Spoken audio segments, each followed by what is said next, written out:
strong. I ride the way. On a surfboard emergency. Ain't worried, they ain't notice me. Strong. Gotta get paid. Go long till I'm 6 feet. I'm pocket full on repeat. I ride the way.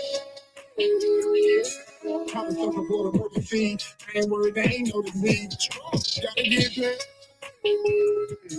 Go long till I'm 6 feet. I'm pocket full on repeat. I'm strong, but pocket full on repeat. Gotta count up and I pin down. Picture going about 100 miles. Battery can't miss now. Standing tall, ready, always on go. Taking me to pin town. PO said slow down, so I come away and I skip town. 16 was on from the age that's 12 jurors in a mistrial. They seen I was underpaid, said you wide, no 10 times. I need like a man, even if your eyes don't dare to me. Press down like I had a 6 with a shimmy, nigga, that's a problem for you. Don't be worried about what's wrong, dude. You and I'm a blue eye. 34 got a paint job with a clip coat and some fall guy. The girlfriend even took a beat. I was fresh meat, no clip fine. Hit me with and Beyonce, put a ring on it in a lunch line. Head coach and I'm on the court.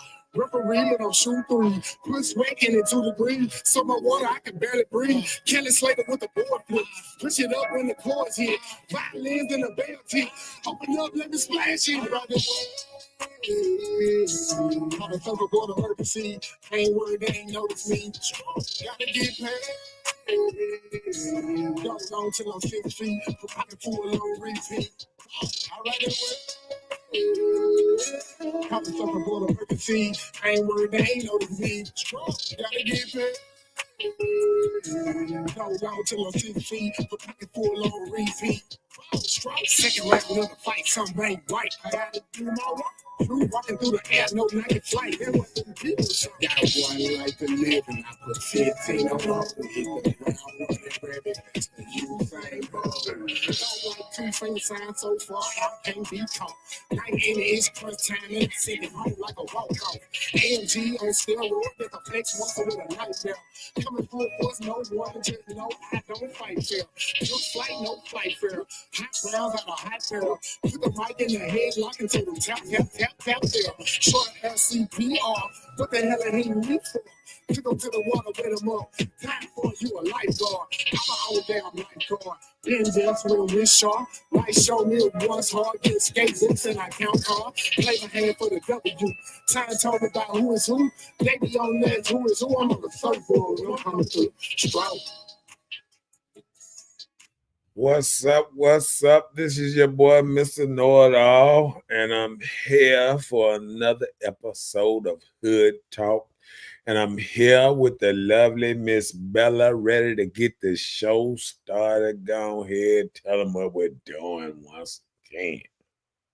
Well, hello, everybody. Happy Tuesday to you. But before we get started, don't forget to subscribe to Marcus Honeysucker on YouTube and Mr. Know-It-All on Facebook. If you want to send him some love, there's the information that's scrolling at the bottom of the screen. But another thing, don't forget to like, share, and subscribe. It does not cost a thing. Yeah, that's what's most important. Liking, just like it. Just like and just like. Okay. Press that good thing, the like button, and you know what I'm saying? I'm gonna still like you. Okay, good. So we're here today with this part 2 of this subject that took us all over the place. But we still want to know, do men suffer more in relationships? Do men suffer heartbreaks early in life? Yes, they do. We all know they do. We all know they do. That's why we got a part 2, because everybody know they do. Men suffer hard because really I had to think about it a little bit. The men suffer more because they do give out more. When it comes down to it, women, when it's always kind of simple on one side. It'd be like men are simple creatures, simple to satisfy you, feed them, give them some sex,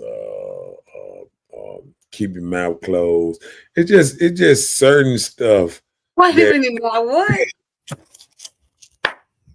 it's certain stuff that just so simple that a man can be like, bam, okay. You know what I'm saying? I got a great relationship. She don't talk much. She feed me. We don't get into arguments. I mean, it's simple. But then when it's on the other side, women be like, oh, I need you to take care of me emotionally, and I need you to pay my bills. I need you to change this. I need you to do this. I need you to do this. Can you do what I want done without me even telling you? Because I know you know what I need and you know what I want, and all this other gibble gobble, gabba gibble gobble stuff. So I think women want a whole lot more things than men want. Men just want some simple things, and women want a whole lot of stuff. Hello, Melissa Dukes, and let's get to her comment. Go ahead. Melissa said, I think so. They can cheat, but when they get caught, they be mad when the ladies doesn't want them anymore. They so heartbroken. Well, I think the reason of that because a lot of men fall in love quicker and more deeply than women. That's why a lot of men will sit back and tell you he'll kill you over his woman. It's a lot of men out here that if you put your hand on a woman or you talk to a woman crazy, or you might be into something. You know what I'm saying? So I think a lot of people don't realize how protective, just instinctively, how protective men are about Hmm. women. So I think, when it come the other way around, I think women might step back. You got women every now and then will be like, oh yeah, me and my dude get in a fight. We got in the fight. We both gonna kick their ass or this and that. Then you got the other lady gonna stand back, get him, baby, get him. Ooh, ooh, oh no, no, stop it. Don't hit him like that.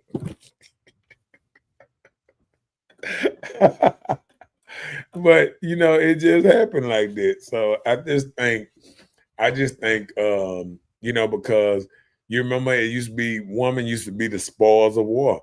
Men used to fight over women, and the one that won got the woman. Hmm.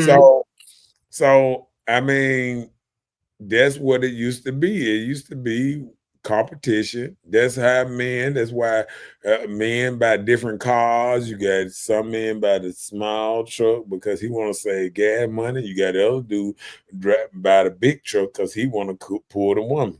So you got to realize what are they doing? When a dude buy a big old luxurious looking truck and it ain't got no dirt on it, I know he just got it for the women. What the hell? You got a big old dually, a big old tires, and all this stuff, 27-inch rims on it, and all that. I ain't got it for no work. I ain't got a speck of dirt on it nowhere. All they do is wash it all day. And because they got it just to impress women. That's all they got it for. Yep, that part.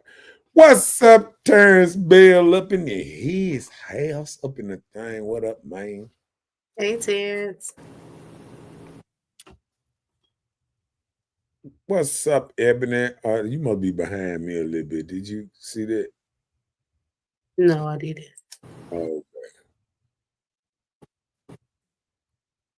you gotta watch you because you be all over the place. She said, no, they think they are a player. Pimping is dead. No, pimping is the oldest profession on God's green earth next to prostitution. So as soon as it was a prostitute, it was a pimp because she couldn't handle her money and she needed somebody to save her money, be her bank account. So she used to give her money to the pimp, and he was the bank. He was keeping the money, like this here Boom. And then when she needs something, she's like, yeah, okay, my bad. Let me stop it. All right. Treat your lady right.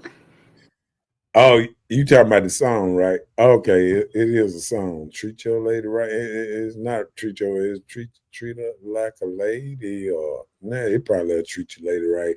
It's so many things. It don't have no song out there that say treat your man right. It's now. It's no song out there.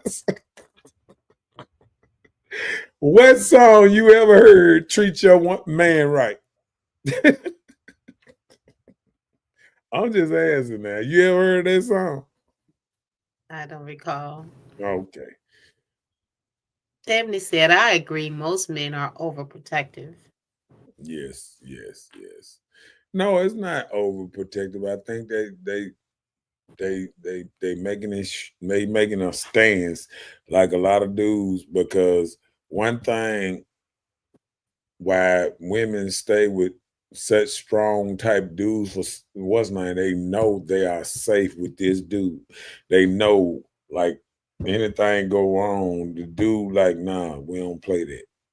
I was around a couple the other day, and the dude, some dude came up. He pulled out a gun. The other dude said, he said, "Oh, I done caught you out here slipping without your gun." And then all of a sudden, dude said, here go my gun right here. And then his woman was behind the other dude. She said, "And I got mine right here. We riding down out here." And so sometimes you mess with the wrong family and everybody got a gun. A little child mess around and pull up a gun. You keep on playing. That part. All right, come on. Some ladies cheat too and go crazy when the man don't want them anymore. Facts. Yep. I had a friend on the show, and I remember her saying one time, I think it was a while back though. I can call her name because it's first name. Kim, and it was a long time back, and she said that she had cheated on the man or something, and she was like, she admitted. I remember I asked a question: how many women can admit that they're not a good woman or haven't been a good woman? She said, I haven't been a good woman. I need to work on myself. I was like, oh my God, it's women out there that actually believe, they can just tell the truth. You know what I'm saying? Like a lot of women, like, women have to really look around, and every woman cannot be a good woman, because but why would we have unsatisfied men or this and that? I remember I was watching a podcast the other day, and it was so reflective. And the dude asked the lady, he didn't ask her how she was or something. He said, is your husband happy? And she said, huh? And he said, usually people ask me, I'm happy. He said, I'm just asking him, since he's not here to what's name, is he happy? And she was like,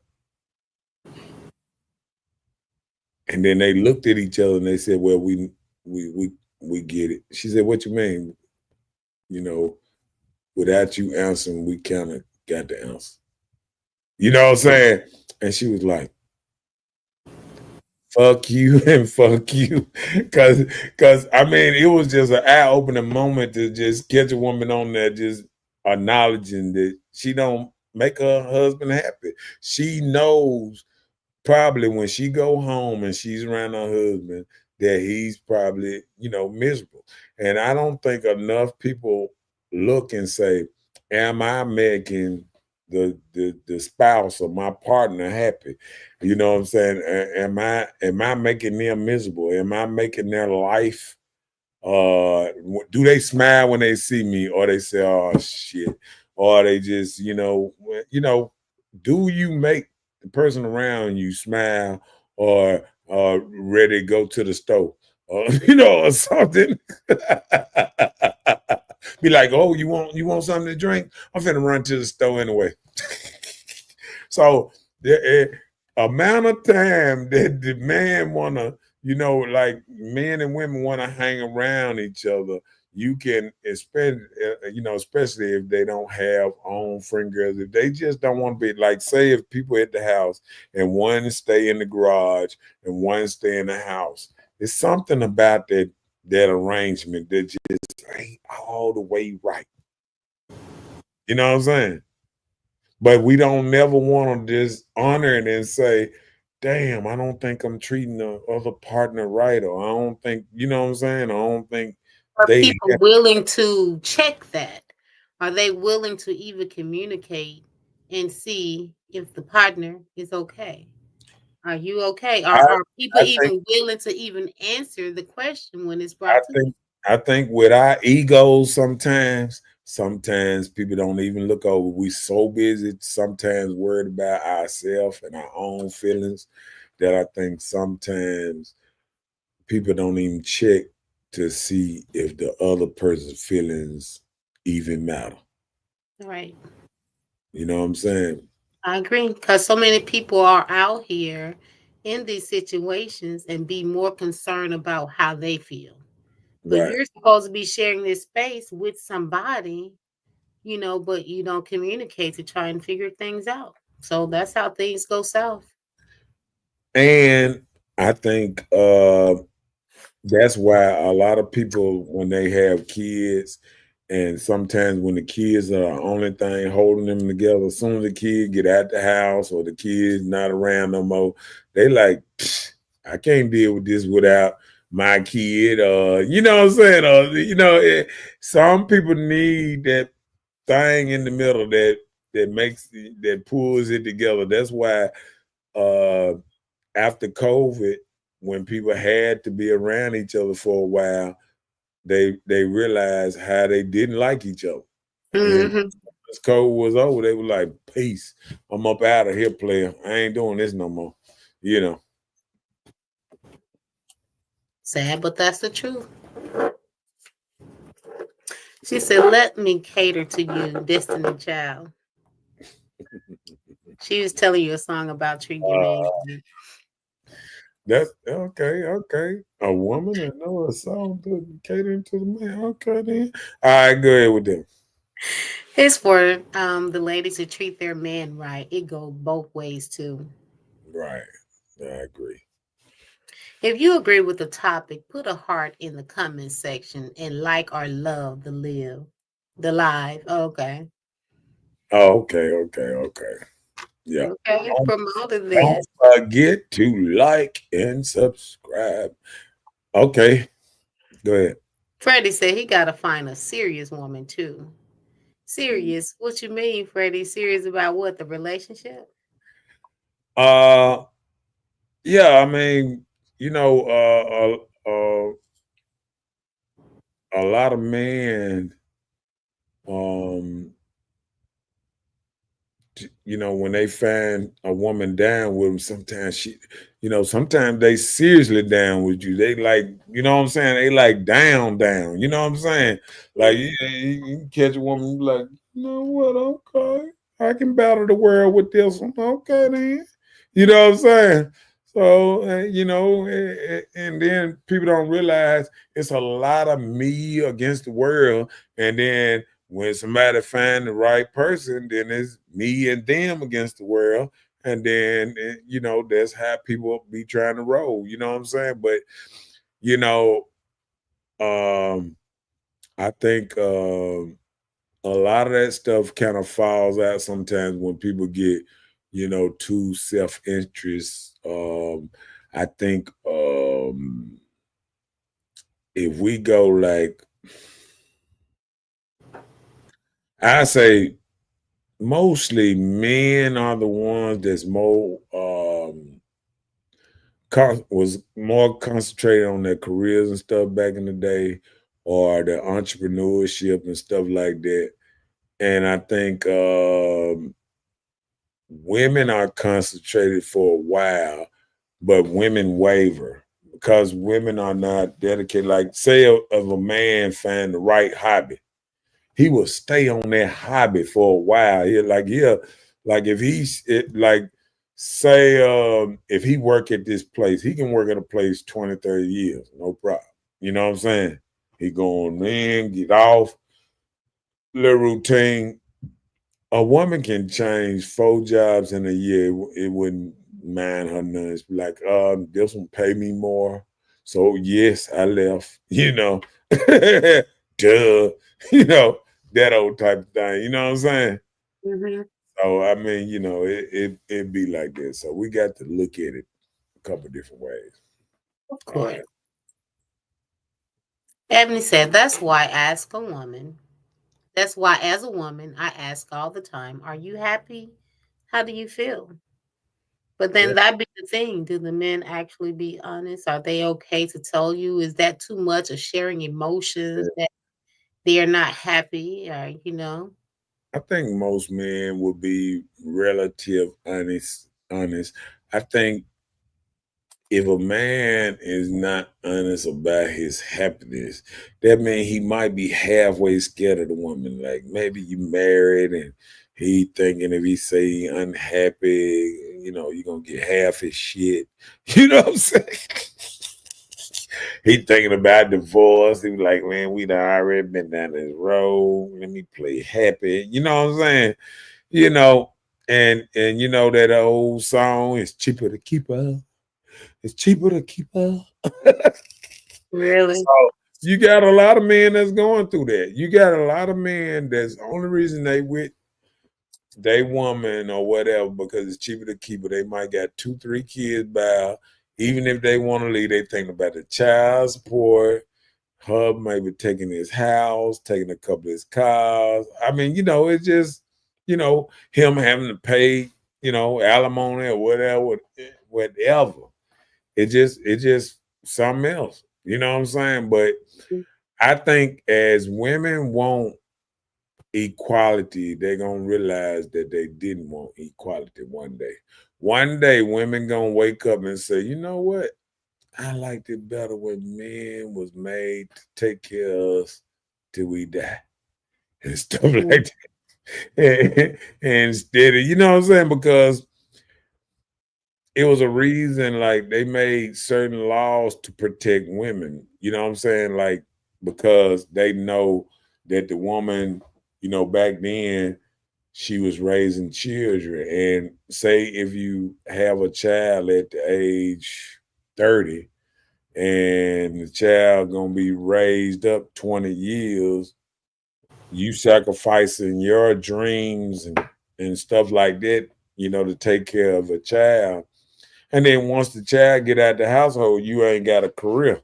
So now women so into trying to get a career at the same time, and they kind of disregarding the man, and then you making just as much or more than the man. By the time you want a divorce, they ain't giving you shit no more. Be like, peace.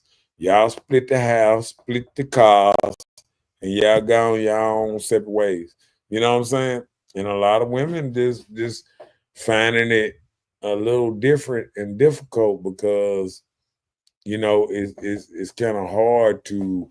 It don't matter how you look at it. It's hard to raise children by yourself. I mean, even if you got people helping around you, still hard because I you know I saw, when my child was staying with me, all the type of things, even when I was scared to get in trouble. There's a lot of stuff I didn't do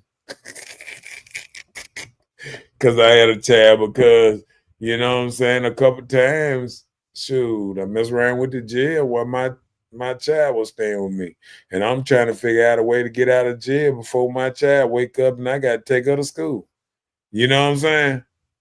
So it just, you feel what I'm saying? You kind of it's rough, and I'm imagine a woman trying to navigate, trying to have fun, trying to be single, trying to look for a partner or love while you dealing with 2, 3 children that you got to deal with every day. I mean, that can be taxing. Of course. One can be taxing. Imagine 2 or 3 of them. I God. know, right? Oh, what up, Robert? Up in his house. Hey, Up in Rob. It's been a long time. Yeah, I ain't seen Rob. Rob must have been making some money. I see him with that old hat on. He must have been making some good money too. Let me see what he in front of down what that is, Boot City, Boot Country. See, my eyes still good. I see the little Boot Country sign behind him. He got them boots on and everything. I guess That's the song where the woman sings about taking care of her man's needs. that's what I'm talking about. Boy, you need to play that song for us. Oh, just you know what? And you don't hear none of them songs no more. When you ride down the street, I never hear a woman playing a love song in her car. I don't hear that no more. Be riding down the street and women booming stuff. They throwing up gang signs. I'm like, I ain't even know women was in gangs no more. I remember when I came up, I seen women in gangs and stuff, but I didn't even know women was still in gangs and stuff. And how you raising 2, 3 kids, you want to be outstanding citizen, and the mama in her 30s in the gang. What's up with that? Throwing up gang signs and stuff, got kids in the back seat. That ain't right. I don't even know if we ain't even got enough gang culture around here to be having, ladies throwing up all these gang signs and stuff. Okay. All right. Go ahead. Rob. Robert said, as a man, if a woman is found to be trustworthy with his feelings, he will be honest. But if she had violated his vulnerability, he would not be honest with her about his feelings. Mm. Oh, I wow. I can agree with that. I agree with that. And I think what he's saying with that is, just like you said, like if you talking to her and you trying to be tough. Well, let me answer. Hey man, I'm on the show, man. All right. Hey, we live.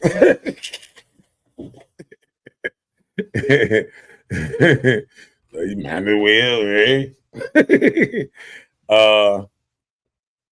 Um, I just think if you be like some of these men when they be so super 100 trying to be 100 and you feel like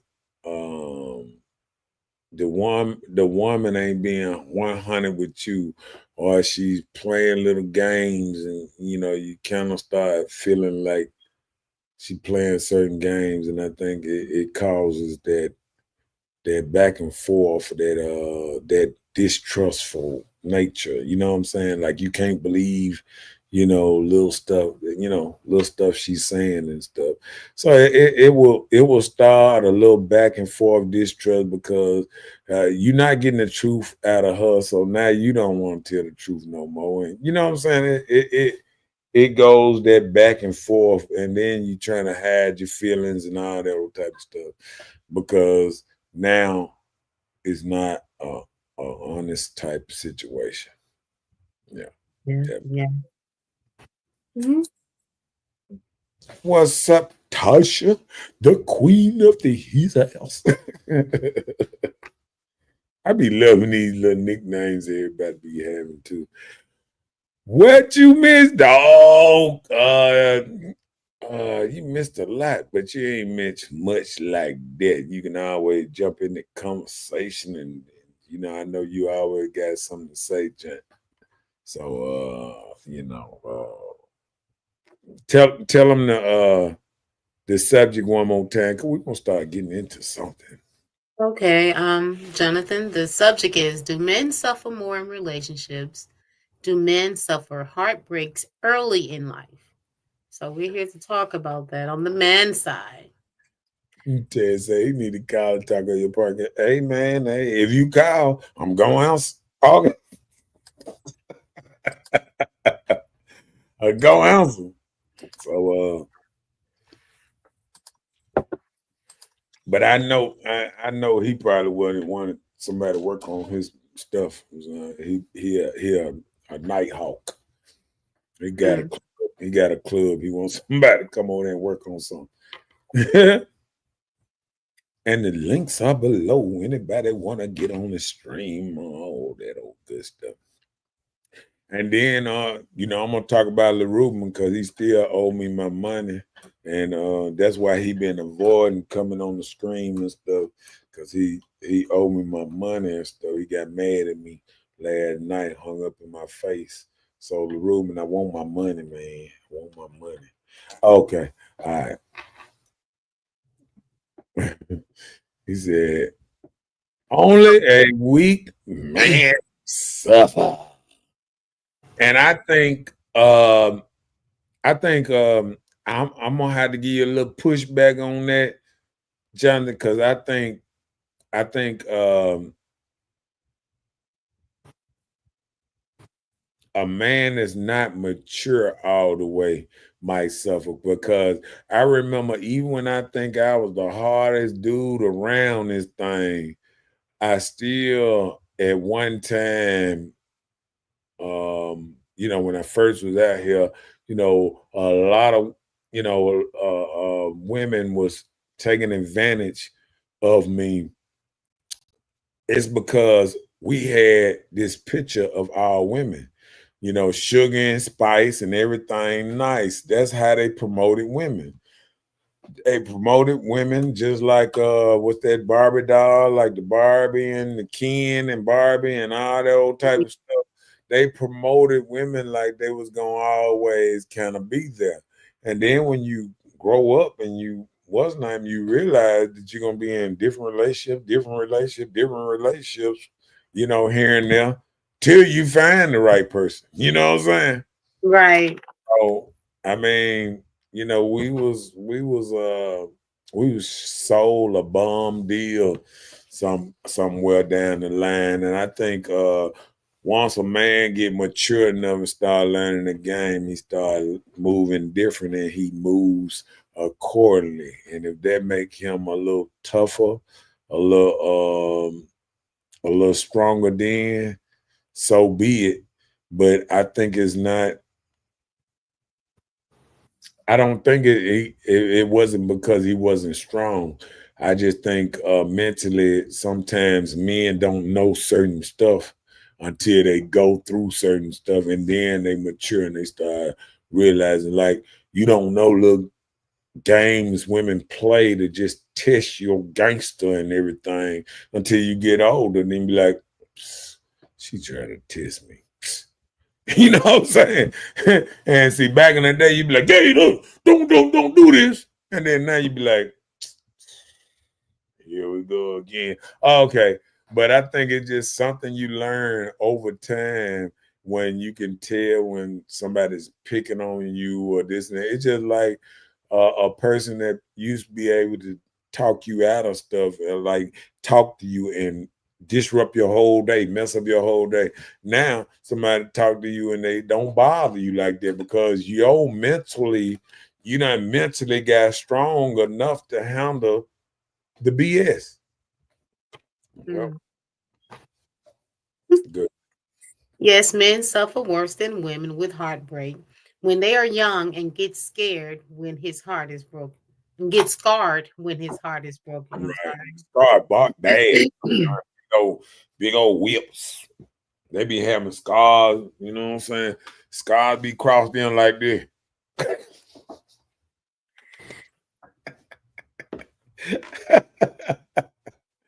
Go ahead. So give him 2 weeks and let's go find him. I still got my bet. uh,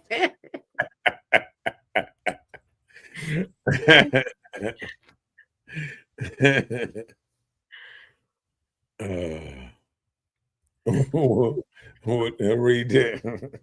2024. Ain't nobody got time for that. Have y'all seen social media last couple days? Yeah. Yeah. And What is that? I think I told you it was something called the BD movement or something that the women doing where they call themselves not talking to men, not giving them no coochie, not doing it, all because they didn't vote for Kamala Harris. Now they talking about they are through with men and this and that, like it's women cutting off their hair and all kind of stuff. And it's just a crazy little movement, and I just don't see what woman. And see, the thing with me is how long it take to grow hair, to cut your hair off. Got to be crazy. You know what I'm saying? Like even remember how they say the hair is your strength. Even Oh, in glory.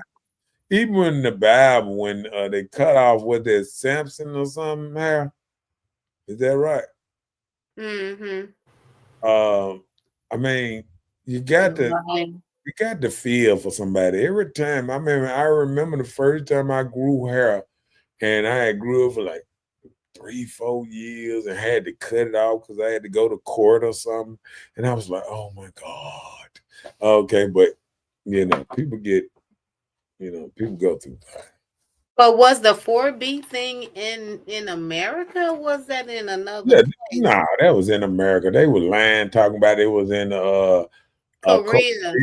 Korea, but them Korean women dusted off. They were like, these are Korean women that's not here.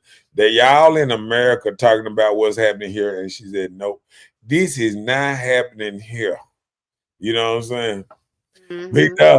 the Rocket said them scars turn you into a monster. Yes, it will. And sometimes you have to come up out of that. And I'm gonna tell you, being hurt by a woman you love and then trying to regroup yourself take years to get back right. Take years. So I feel you. It turned you into something and it's not good. Mm-hmm. I can't agree with that. It's not a good thing. It's not a good place to be when you got to hurt. Because I remember a matter of fact, LaRuben said that on the phone with that talking about some who hurt you. I said, man, everybody been hurt. Stop sitting up there acting like you ain't never been hurt before. You know what I'm saying? Like, yeah, he was like, yeah, I've been hurt, but well, why you ask me who hurt me? Who hurt you then? You know what I'm saying? Like every man been around here being hurt, and I don't see why this whole who hurt you. Everybody been hurt by somebody. You know what I'm saying? That's called life. Everybody been hurt. The most time you get hurt, the most by the people you love. So and people are always being hurt by somebody, disappointed by somebody. You know what I'm saying? You Yeah. got friends and stuff that cut each other off because they want to control how each person is acting. I was talking to somebody today. I was like, it's life. You can't get mad at somebody for being them. You know what I'm saying? Yeah. Like if you got a friend, you can't be mad at your friend because they won't change from being them. That's the whole thing, accepting people who they are, not what you want them to be. Yeah. If you got a friend, you got to accept them for who they are, not who you want to be. Because, okay, I got friends that drink. I don't disown them because they still drink. I got friends that smoke.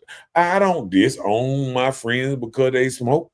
I got friends that gamble. I got friends that do that. I got friends do all kind of stuff. I don't disown them because I know what they do. And I don't disown somebody because you do what you do. You feel what I'm saying? Yeah. So only thing you can do is protect yourself where what they do won't cause you to lose something. You know what I'm saying? Like only thing I tell people, like say if you got a good career, don't be, somebody who ain't got no job, this that. Don't go out hanging out with these people and try to be like these people because they ain't got no job in the morning. You do.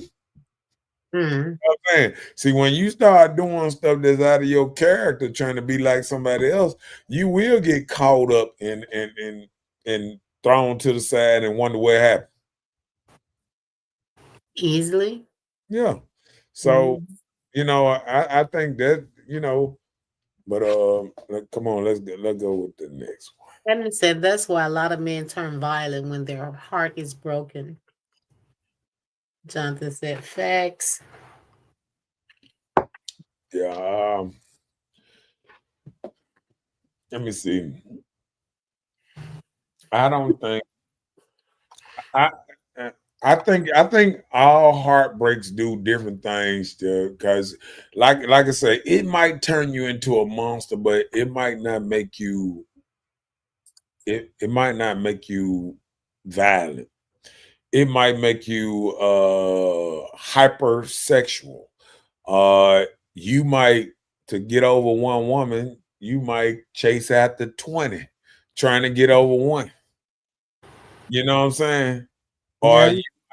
you might or go to, like they say, some people go to drinking, go to smoking, go to doing other things just to try to get over one. But I don't think it an automatic, makes you violent. I think some men are violent because it's just sometimes it's in their nature. Sometimes they've been through certain things because you are what you've been through. You know what I'm saying?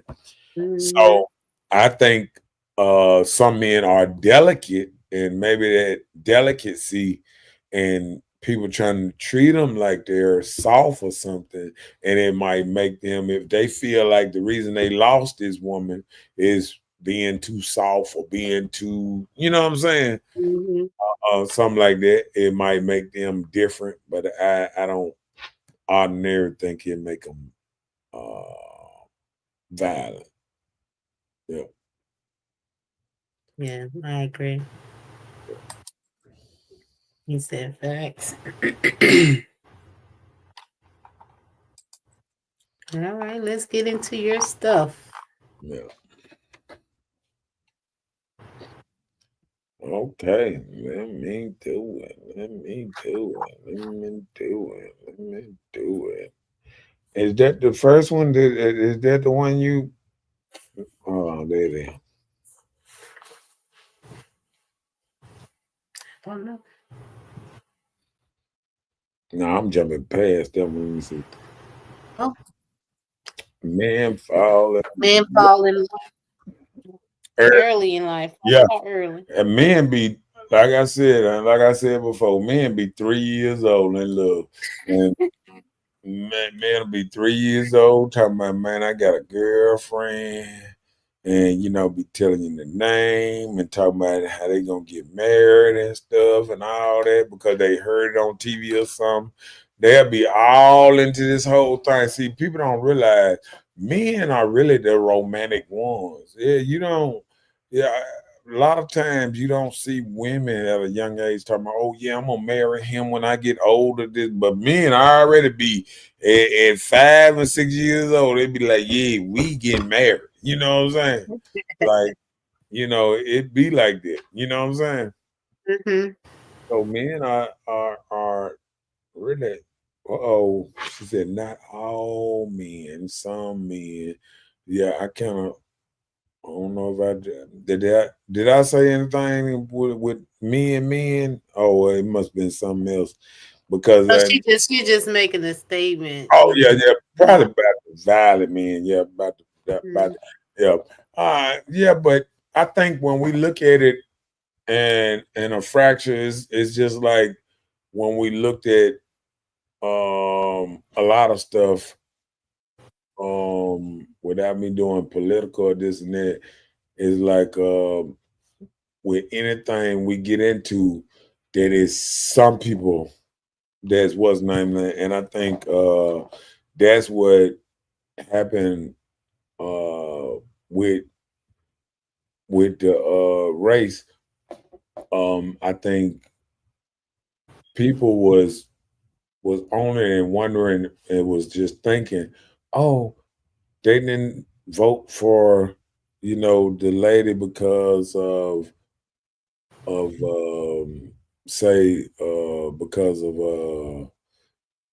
she was black or she was something, but I think it was more of what was she talking about stuff that impact us, you know, talking about um sex changes, abortion, what's not that don't affect us like on our everyday lives. You know what I'm saying? Like everyday lives, economy, food, gas prices, all this. And she wasn't talking about none of this stuff. You know what I'm saying? And then Mhm. I think people were so into thinking that people didn't vote for her because that she had our best interest. I didn't see no interest that she was showing other than killing babies. She was more on abortion than she was on anything. And I'm like, women's right. The only women's right she was wilting on is the right to abort a baby. That's it. What other rights that women don't have? I wait. I wait. Because I don't know no other right that a woman don't have. Tell me one right that you know that women don't have that men got.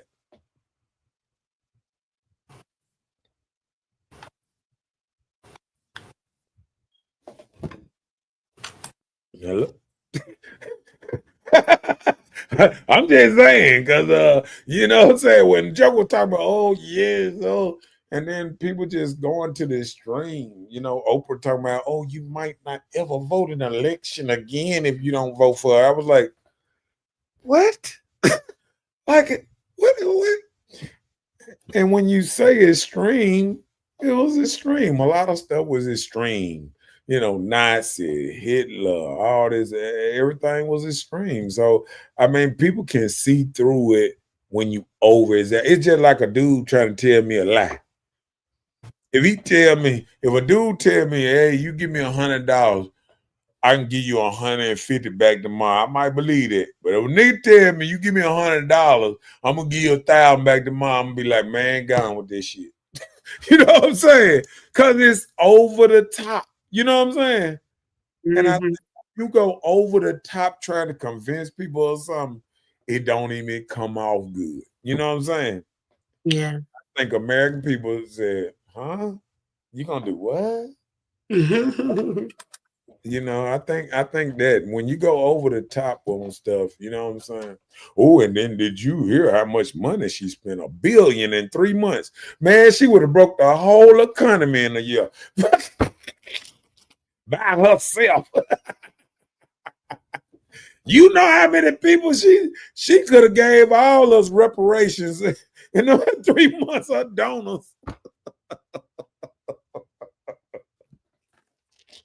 She could have did reparations on herself. It's like, hey, look, I know that this campaign money, but I'm gonna split this up with y'all and vote for me.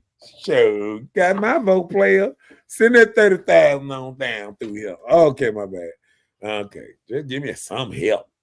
What up, Linda Thompson? Up in his house, up in his jet. Yeah, she's there in referring. Yeah, I kind of felt what you were saying.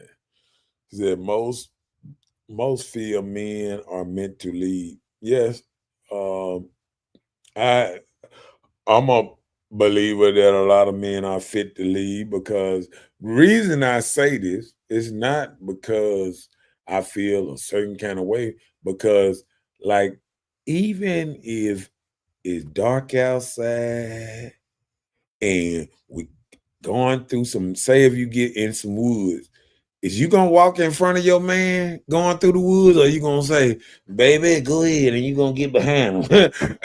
You know what I'm saying? So I'm just Sure. saying in life, women always get behind the men to go through stuff or whatever. Even when if another man approaching him, what the first thing he do? He grab his girl and put him behind him, even if he's gonna get to fighting or whatever. If a bear coming or to put him in front of a dog or anything dangerous, he gonna move his woman behind him. He ain't gonna do this. Come here, baby. You know what I'm saying? Yeah. Turn. I handled the last stuff. But I'm just saying, you want a man to lead, and then you want a man, and then I guess men was looking at her husband, and it didn't help. Looking at her husband, he goofy balling out, goo goo, goo goo, goo goo, and we're like, nah, player, that is not the man you want to be.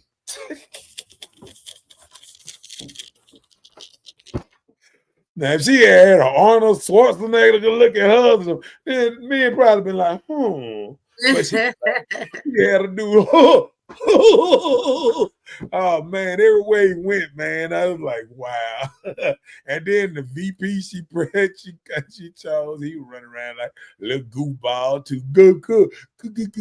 I mean, yeah. So that's what you call a yes man. One of them men that women just have on the side sometimes, hey, I need some bill money. Okay, baby. Whatever you want. Okay, baby. You know what I'm saying? Some is men out there for that, but I don't think most America felt like we was on this type of thing. And then I heard something today was like they were like, I think this why they were like, dude said, I think this is why women were mad because Donald Trump is the one that took out both women that would have been the first women president. He the one that took both of them out from making the woman president. Because I think because all these shows for the last years, all these shows, they've been putting a woman as president in the Oval Office and thing. They've been trying to prep us for a woman president. Like, oh, it's coming. Oh, it's coming. It's coming. The next president. Oh, yes, definitely ain't gonna mess around and be a woman. They've been prepping us. We've been watching the White House and all this and this and that. And they've been prepping us for this in movies and everything, action figures and everything. And then Donald Trump came and said, nope. Talking now, just but yeah, a lot of people was a little hype, but I think people gonna get over it. I mean, it's just, it's nothing to be mad at. I'm just trying to see how does she has anything to do with these broken-hearted men. They're suffering. Who? The person you was just talking about.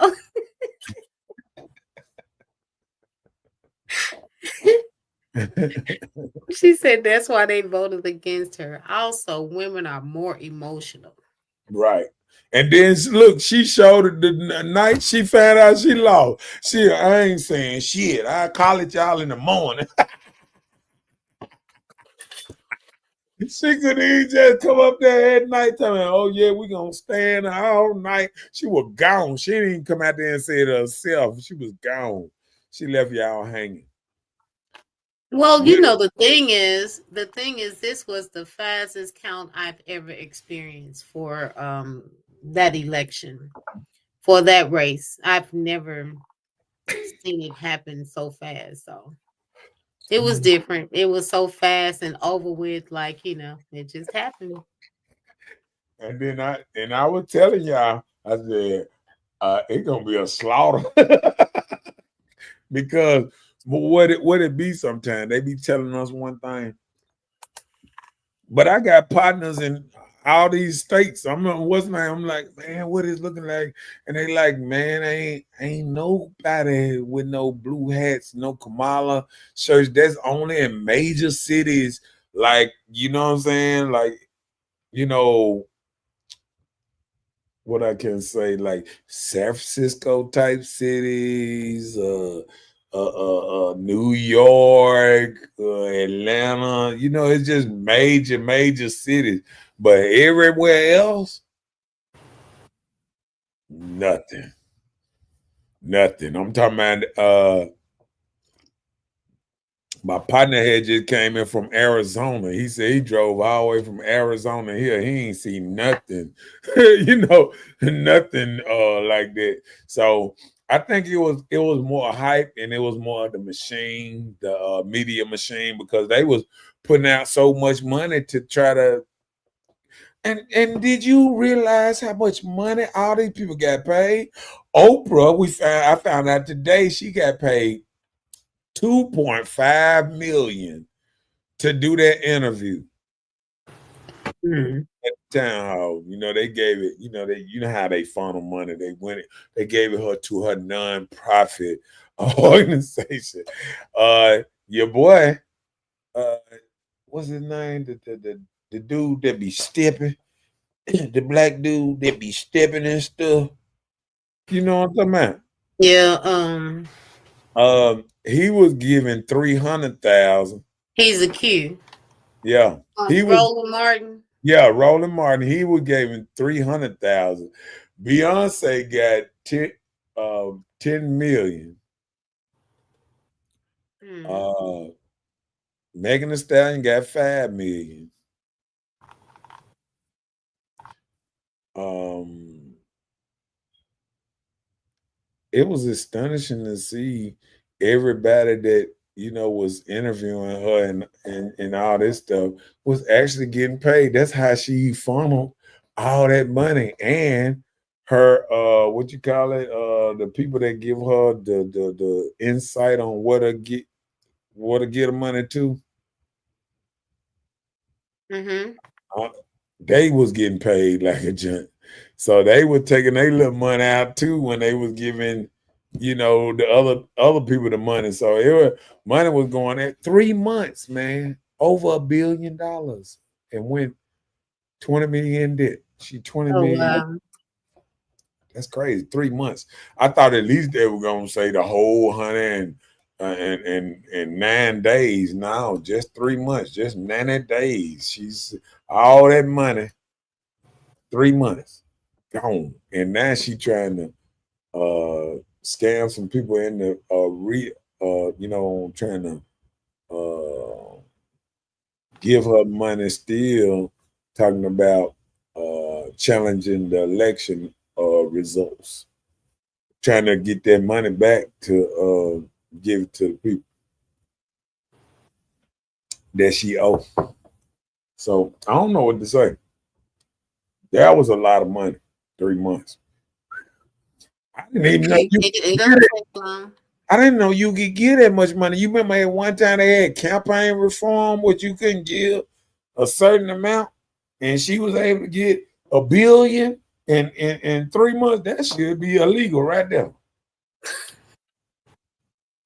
$1 billion to run through $1 billion. Come on, man. Ooh. Hell, if she had paid me like she was paying them, I'd have been talking about, come on, love, come on. I wore a shirt on the show and everything. Then after the election, I'd be like, hey, player, hey. A player had to do what he had to do. Nah. But I mean, it's just a trip. The same people that go out there and start talking all that stuff, how they can't be bought, is all getting bought off. All these folks getting bought off. You know what I'm saying? All these people getting little stuff to their little Steve Harvey. All these people getting little donations to their charity and all this old type of stuff. Man, it's something else, man. She ran a celebrity campaign and didn't work. It's all about the people. The people the one voting. It's all about the people. And everybody been doing the Trump dance. What is that? That's the Trump dance. They were doing it. Wasn't did it at the UMC? He went to the fight the other night. Trump went to the fight the other night. They were doing the dance at the Trump rally. Oh, okay. I didn't watch the fight. Yeah, it's an MMA. Campaign committee. That was just saying like That handles the funds. Okay. yeah, the people that was handling the funds. I forgot what they called them.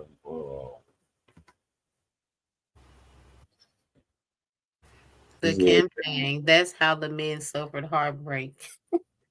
Miss Bella. I don't know because a lot of men, a lot of black men voted for Kamala. A lot of my partners voted for him, and they tried to play like they were voting for Trump, and they voted for him. All you got to do is ask them a couple questions. You know what I'm saying? Like you ask them a question, like, "Hey, you believe women have a choice in, you know, having abortions or not? You think what you think about that?" Like, "Oh yeah, I think a woman should have the right to." Oh, you voted for Kamala, didn't you? That's just No. you. You just an interrogator. That's you putting All you people gotta on do is the ask the stage. right question. You'd be like, "Oh, there it is." Oh, the man. um, yeah. What I was gonna say? Oh, let's make sure we throw up some topics. We ain't gonna act like that today. Come on with it. So, how hard is it for a man to find a woman, and how is it for a woman to find a man? Ooh, how hard is it for a man to find a woman in today's climate? Ooh, Well, I mean, we can just find men, but if you just want to find a man, you can find him anywhere. right. But if See, you're gonna find a qu- real man, someone with quality, standards and great quality, quality. that's the hard part. Hey, Because look, everything is just a test. look. Everybody's seeking for their own satisfaction, You and can find nobody's keeping it real. you can find a diamond. It might be cloudy, but to find a It might be plated. What you mean? cloudy, or it could be cubic Cubic zirconia, right? It Hey, looks so good. hey, That's what's out hey, here. but hey, that tripped me out when I was, when one time when I was going and I was looking at the diamonds and I was like, what is that? And he was like, oh, that's just a lower grade of diamond. I was like, man, them things look like they Dirty. soap, look like little soap. Look like some street stuff. So I mean, how hard is it for women to find men though? But that's the thing, I've always been told not to go looking, but just make yourself available. So I never just looked for a man as a woman. I haven't. So you try and make yourself I think available so that you can be seen, not yeah, like I, advertising. I think in the climate we are in, most women have to look for a man because I don't think a lot of men are out here looking for women. I think men are stuck in a safe spot. I think they starting to break out now because like it feel like men on top again. Okay, but uh, But it's according to the atmosphere in yeah, which you're in. Like yeah, if you're going to like maybe a little bar, whatever, guys know that people are there actually to mingle and they may feel a little more comfortable to talk to women in that setting. But just say if you're at a house party or gathering with men and women, sometimes you have the guys together hanging out and the women over here hanging out too, and half of them going live. but I think there's opposite. I think at a house party, people feel more comfortable than at the club because at the house party, I think more people know each other at the house party than at the club. I think at the club, you got people coming from different West names, and then people get together. It's like little group over here, little group over here, little group, and But then. that's what I'm saying. When people don't really know you or whatever, you're But in that type of setting. Some but I people do vibe and have conversations. right. See, a house party, I still think a house party is more inviting. You know what I'm saying? Okay, I mean, just like you feel that way as a man.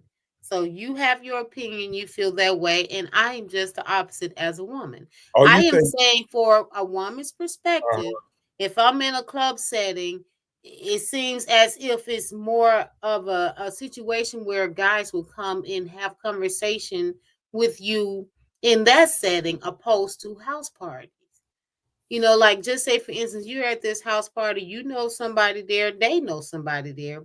A Okay. lot of times people don't entwine, but I'm I, just speaking from my female I'm perspective. gonna do. I'm gonna do why they probably don't holler at your house party. See, at house party, even though they might know each other, they know who has a man already too. So, so they might not be. They be like, no, I know who she fuck with. I ain't fucking with her. I be, you know, like it might be something like that too. So, I mean, I still think if it's, like at a house party, it should be more comfortable. It might not be, but it should be more comfortable at a house party than it is, what's name. And what she said, I like her. Stand on business. That's true. Uh, Yeah, she you know, it's said, it's just different. she said, I love me a good house party. See, that's what I'm saying. What's up, Letitia up in his house? And Letitia sell cakes and goodies and all that kind of stuff. So if y'all want to buy one It's of the her holiday. cakes and cookies and all that stuff, I forgot we got these entrepreneurs on here and thing. I got to start calling them out and stuff and all that good stuff. Look, Letitia, put your information in the chat, so people Yeah. can see.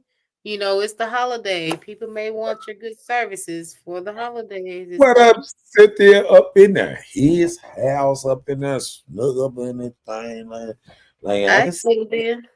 see. She said, yes, hit me up. Yeah. Yep. What she say? Any Rice Krispie treats? Man, shoot, these folks that sell everything. Banana pudding. What you mean? Yep.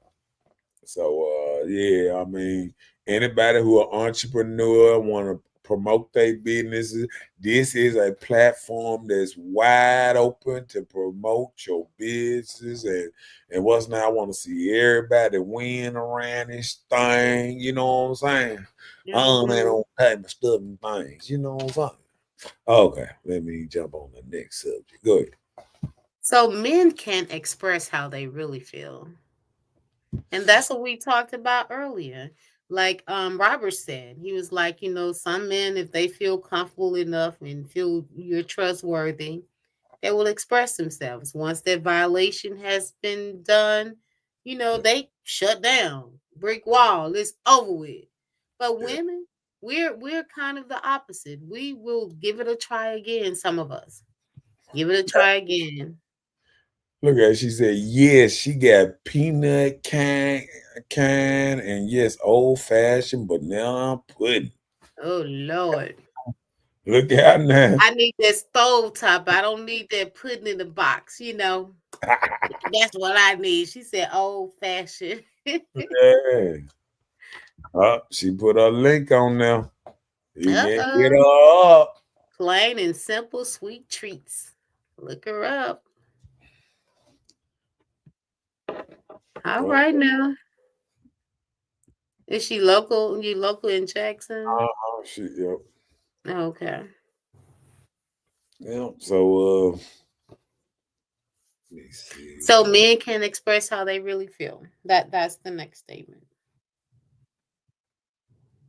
Um No, I don't think men can express how they really feel about a lot of things because don't nobody want to hear it. Sometimes it can be, she said no putting in the box here. She made very old fashioned at this thing.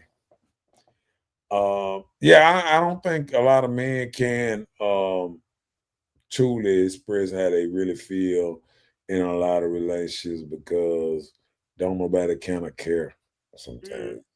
It's kind of an unwritten rule that, you know, get over it, dude. You know what I'm saying? Get with the game. I mean, and then a lot of men nowadays are feeling like like it's a hustle a lot of times. Like, you got a lot of women that just trying to hustle men. Like, either hustle them out of drinks, hustle them out of a meal, hustle them out of Christmas or a gift or even a part-time uh relationship till you get past Christmas and Valentine's Day. And then you got women that get past Christmas and Valentine's Day and they wide open for a spring break again. So I mean it just I done seen it. I done seen women act like little princesses around about Thanksgiving. They done brung a new dude over to the Thanksgiving house around their family. They make it to Christmas, get them a Christmas present, make it to Valentine. Then after Valentine, they short Texas. Like, because Valentine's in February, right? This man said right. Ain't You that know right? what? Yeah, in February, right? February 14th. So then, exactly almost a month later, when spring break, they already over. They over it right before spring break. Next thing you know, they be on the gram and on the what's name trying to get my spring break body right, my summer body right. I need me. Yeah, they already over it. So yeah, a lot of men can't really say how they really feel sometimes. So Mm. it might Yeah. feel like they can, but women can say raw how they really feel. A woman will sit out here and list 1,000 things that they want from a man. Well, he got to be a gangster, and he got to be a Christian man, and he got to be a business owner, and he have to have a sensitive side, and he got man, they name so much stuff. You be like, where is this man? You know what I'm saying? They name so much stuff. You be like, who is this dude? I mean, sometimes I hear women talking, I be like, damn, they make dudes like that. I want to meet these dudes. I'm like, dude, I ain't even been around no dudes that got all these qualities. Who is these dudes? Shit, I need a mentor.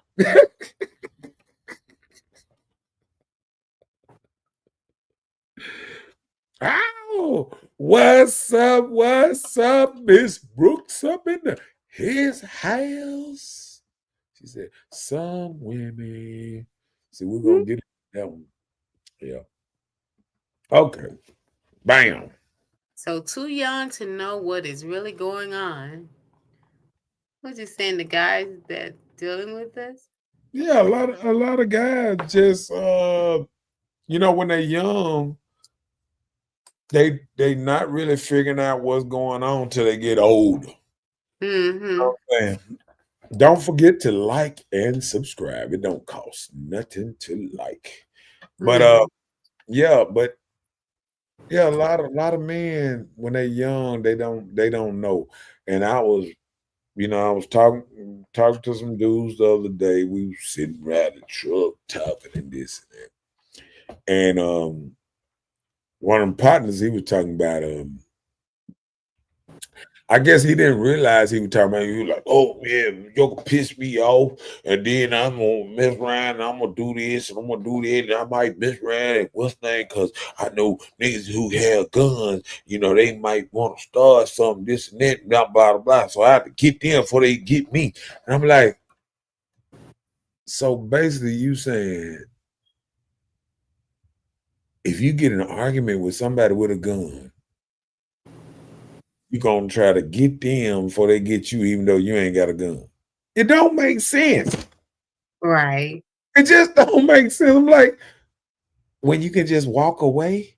See, that's how I realize that some people just don't come with arguments with good common sense. You know what I'm saying? And think about it. These the people around here that got kids. And they are teaching their kids this same analogy that they talking about. And you be like, huh? You know what I'm saying? Like a lot of this stuff don't make sense. You know what I'm saying?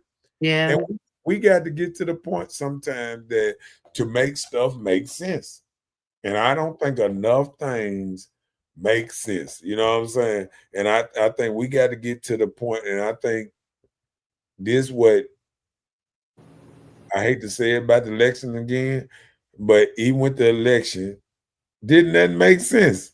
When you were listening to stuff and stories, you're like, it don't make why are we talking about this? Why are we talking about that?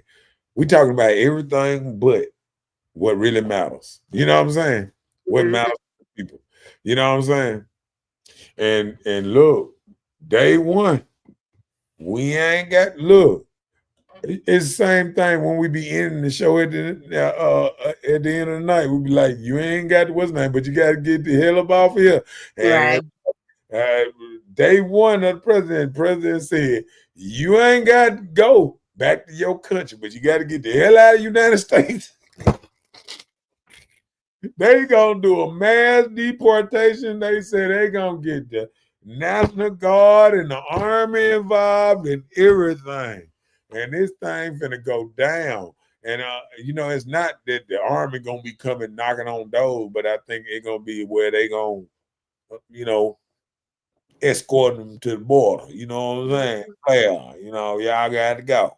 We're gonna give y'all free plane tickets and everything back where y'all going, but you got to get up out of here. You know what I'm saying? So, Mhm. yeah, shoot, they say they gonna start out with I think about 3 million from the door. They said with the criminals, with people already is already almost 2 million people that supposed to be that got denied already, that supposed to be already back that didn't come to court. Then they Mhm. got people that done committed crimes and stuff like this that they're gonna get out the country. So I mean, I think it gonna make our country better because we got a lot of people around here, no fingerprints, nothing around here committing murders and whatever, and we don't even know how to catch them because they ain't got no fingerprints on record. You know what I'm saying? Mhm. You can do all the fingerprints you want to it, but we need to fingerprint everybody on their way out. Bye. Bye. Bye. I want their fingerprint just like us when we go down there, roll that thumb and everything. Roll out. Get them up out of here. I'm just saying. Right. Okay, go ahead with that. Some people are scared of growing up. They love being in the sandbox at the park playing when playtime is over. Oh, I'm glad she said that. I be singing that song. I don't want to grow up. I'm a Toys R Us kid. Yeah. Guess what I did? I don't want to grow up. Because if I did, I could be a Toys R Us kid. And that's the same thing with a lot of these grown women. They don't want to grow up. A lot of these women don't want to grow up, don't want to have families, don't want to take out them clothes out their head and stuff. Yeah, but it's a lot of people don't want to grow up, don't want to act grown, and all that old kind of stuff. You know what I'm saying? Mm. And it's a lot of people don't want to act grown because they would see that it's all about the children. That I notice a lot of women. I look on the book now. A lot of women taking care of their grandkids and all that good stuff because y'all grandmamas. Sometimes some of these grandmas be trying to act like they 17. Ain't no reason for 40 and 50-year-old. I don't care what y'all do on your private lives and stuff like that. But there's no reason we should see videos of y'all twerking and in real action time. You know what I'm saying? We shouldn't see that. That should be some personal stuff that y'all should tell. Oh, ain't no going live in here, girl. We just having fun. This is just us. But it shouldn't be out here with consume where you can look on your page and you tag by Shirley Boom Boom Woman. Got you wide open and hey girl, open your mouth. never suck on that damn thing. They got ice cream balls like penises and all kind of stuff. They don't need. Don't none of this need to be seen by your grandchildren and children on Facebook that you fail to realize still your friends still can see the posts that you tagged with and all that. I mean, I don't think we actually think about that when we be doing certain stuff. You know what I'm saying? No, of course not. Right. Of course not. And Ooh, that be the thing. she More hit a so rather nerve. than buying nails and hair. She hit a nerve there because it's a woman right now flinging her hair. Talking about what did she say? That's the truth. I agree. But it's a woman right now slinging her hair. I know she ain't talking about my head now. No, but life is so hard, groceries so high, just trying to live day to day. Yeah, Some things priorities should be set in stance, more than they are now. Because I know people that will go and get their hair and nails done, and then they want the next person to pay for their necessities. yeah, You know, yeah. they take care of their wants first before what they need in life. So they ask the next people to help them take care of their necessities. Yeah. Now, if people agreeing on this type of stuff, Yeah, she said, what I said. in part. Yeah. But like I said, what's really going on right now. What the next subject? Come on with it. So men do not have enough money to compete with older men. What I mean, what it is I'm a I lot, want to hear this. Let a me lot, get my thinking cap on. no, a lot of men got a head start. So say you got a man that's 50, 60, 70. Mhm. Most millionaires don't even become millionaires. Most men don't become millionaires till they 45 and 50s and, on up in that type of deal there. So what's happening is you got 20-year-olds that barely get a car and stuff like that, trying to compete with an old man that retired, driving around in his new truck, his new show truck he just bought, and he just pulling them, baby, you run the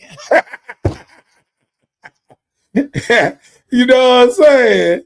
And, Right. and we like, baby, you ain't even got your hair done. You want me to get that hair done? Look at them nails, baby. Come on, you need to come with pow pow. So it's like it's like a lot of dudes already see it, man. I can't compete with this. And I'm barely, you know what I'm saying? And by the time I pay my rent and all this, and by the time I buy my sack of weed or whatever they do, I ain't got enough room to pay your bills too. And the old man, he out there to my baby. I want to leave this to you, baby. Oh, this cows. Mhm. And the other dude ain't got a house yet. So I'm just saying, like, people got to understand, like, stuff go on like this. You Yeah. know? All right. So Oh, it's not about money. If he is trying to do what's right, show should. You one hand wash another. mm.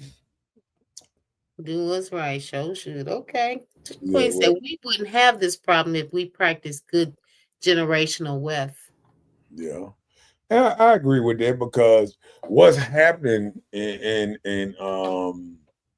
what it is mothers are the head of the household these days, and 70% of households is led by mothers, and a lot of mothers are just doing what it take to survive every day, and a lot of mothers don't have the money after they buy shoulder pads and all this extra curriculum that they try to put their kids in this, kids in there trying to move to a nicer neighborhood so their kids can have a better school system to go to and all this kind of stuff, put them in karate class, football, and they out there and rooting for their child every week. You know what I'm saying?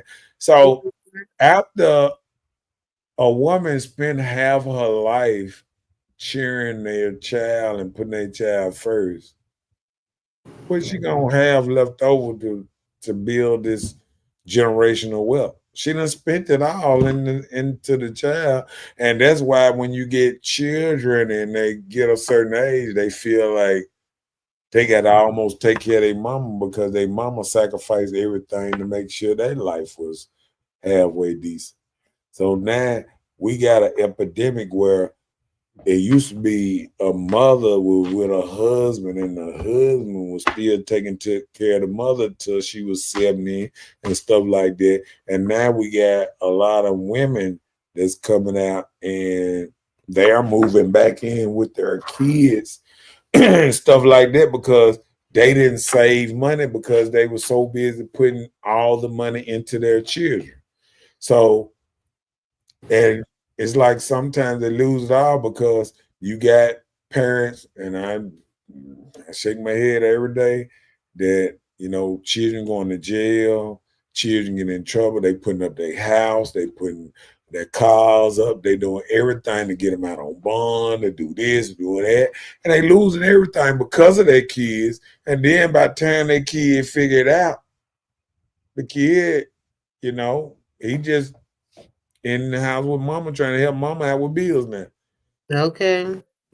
So, you know, and now she done put all this into him and she put her life second, third, and the man got away and all that. And next thing you know, she stuck with just him.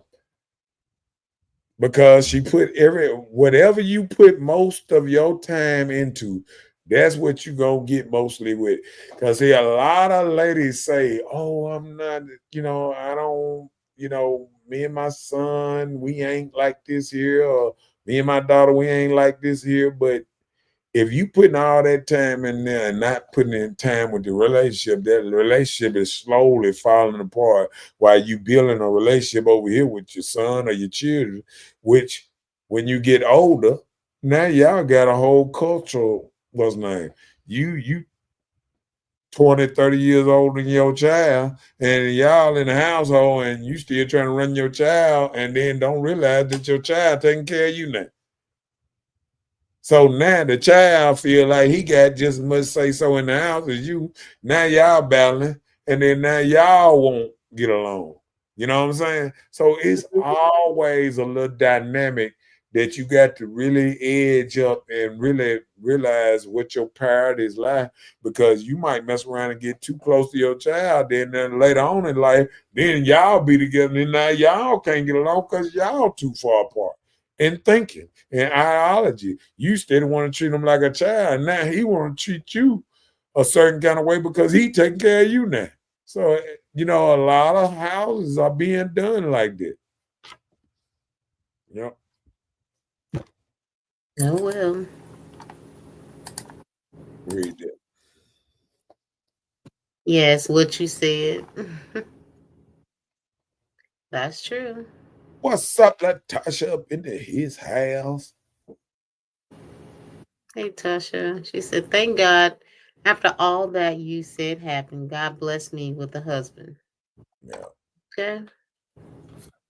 But I mean, like I say, people got to realize that. And then I'm gonna tell you the other thing about just being blessed with a husband. A lot of people don't realize if you blessed with a husband, The only way your husband gonna survive long enough to take care of you for a long time is you take care of him and you feed him right. You make sure he eating right. You make sure you eating right, so y'all don't be he don't be dead and gone while y'all. You know what I'm saying? You wouldn't be living off his insurance policy or something. Because only way he gonna be able to take care of you is he around. So a lot of people don't realize sometimes if you ain't taking care of him, if you feeding the bullshit, you gonna once he roll over and die, then you gonna say, "Dang, I should have took care of him better. I should have, I should have." But that's why we got to get back into trying to. I was reading a tag today when I was reading about we got to eat to live, not live to eat. Yeah. So we got to get back to having food and all that, stuff that vegetables. We got to get back to making kids eat their vegetables before they can get sweets and all that good stuff. We let the kids eat sweets, just do what the hell they want to do. You know what I'm saying? Okay, hold on. That exactly. Exactly, and that's true. Where my husband at? How they say, like women say all the time. Oh, what they say? Man, pray on them. God gonna send them to me and all that. Keep on, keep on. Uh, she said we have to Eh, take care of each other. Yeah, and that's the truth. Got to take care of each other. And like I said, it's a team on both sides. You know what I'm saying?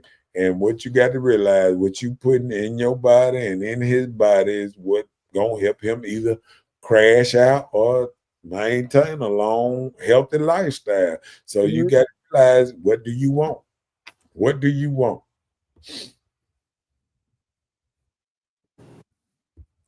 Okay. Bam, come on with it. They are not good enough sexually yet to keep most women. What? Well, what I'm saying is, a lot of youngsters just don't know the you know how they say, they don't have the motion of the ocean, or they just don't know it, because a lot of men had to be trained just to even have their life to even get good at sex. You know what I'm saying? You have women, not like that. Stop that. Don't touch that. Then, don't touch me like that. That's a turn off. Oh, that's a turn on. Oh, yeah, yeah, right there. No, like not. So once you get older and you probably done went through all this on down, then you able to successfully handle business. But Uh, when you're young, sometimes youngsters don't know exactly what to do, or might be just rabbit hitting or whatever, or just trying to just get their nut or whatever, or not paying attention that the woman want a nut and all that old type of stuff. So it's a lot of stuff happening. You know what I'm saying? mhm. Yeah.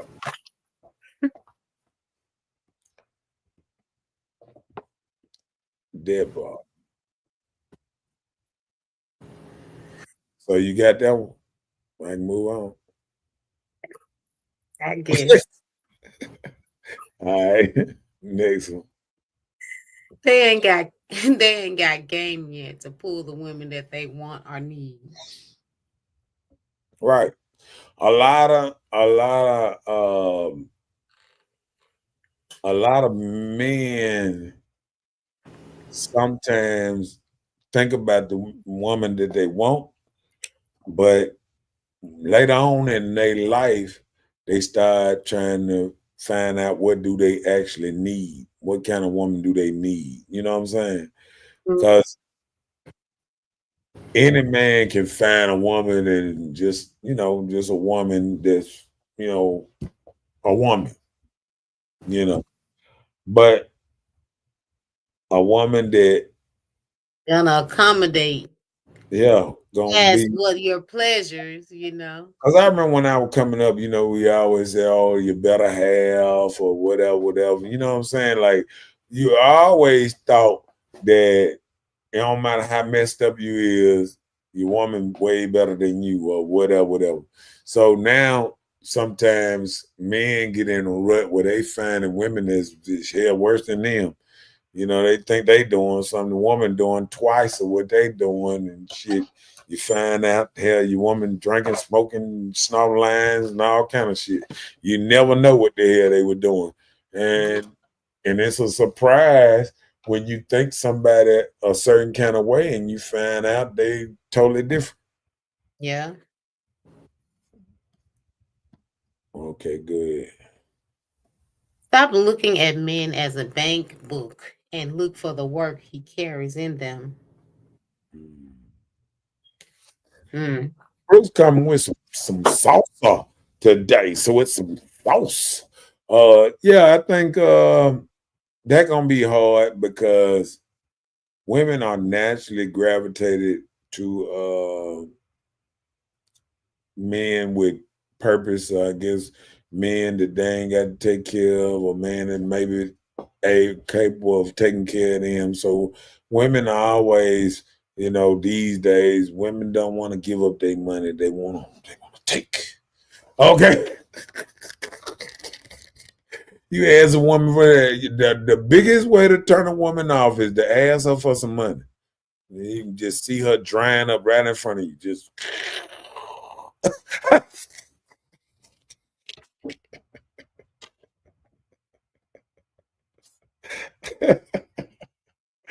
I'm just saying.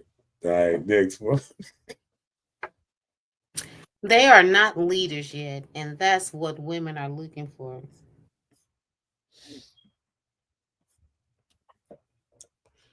She said, "That's the The problem." problem. Yeah.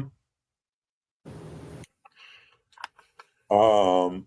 Yeah. I think a lot of dudes followers, and what happens sometimes is you have women that get with certain men, and they think they're able to lead them, and by the time they realize that they don't want this man to lead them, they already pregnant, having a baby, or this and that, or feel like she already locked in a kind of way.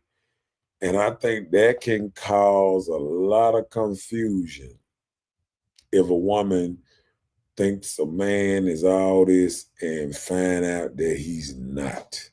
So I think that can throw a whole lot in the game. A whole lot.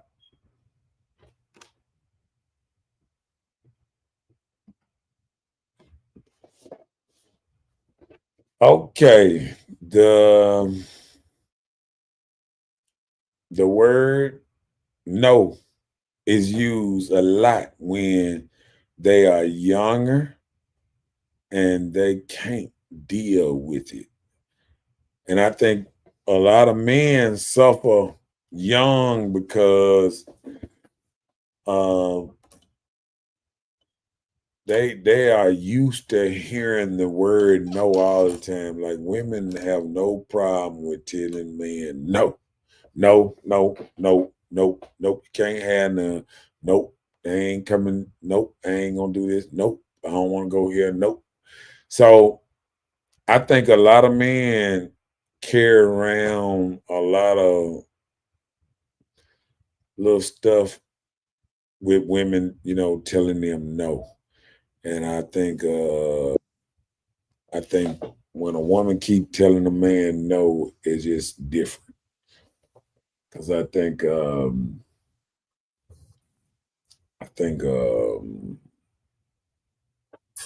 like when you was young, do you feel like you said no a lot?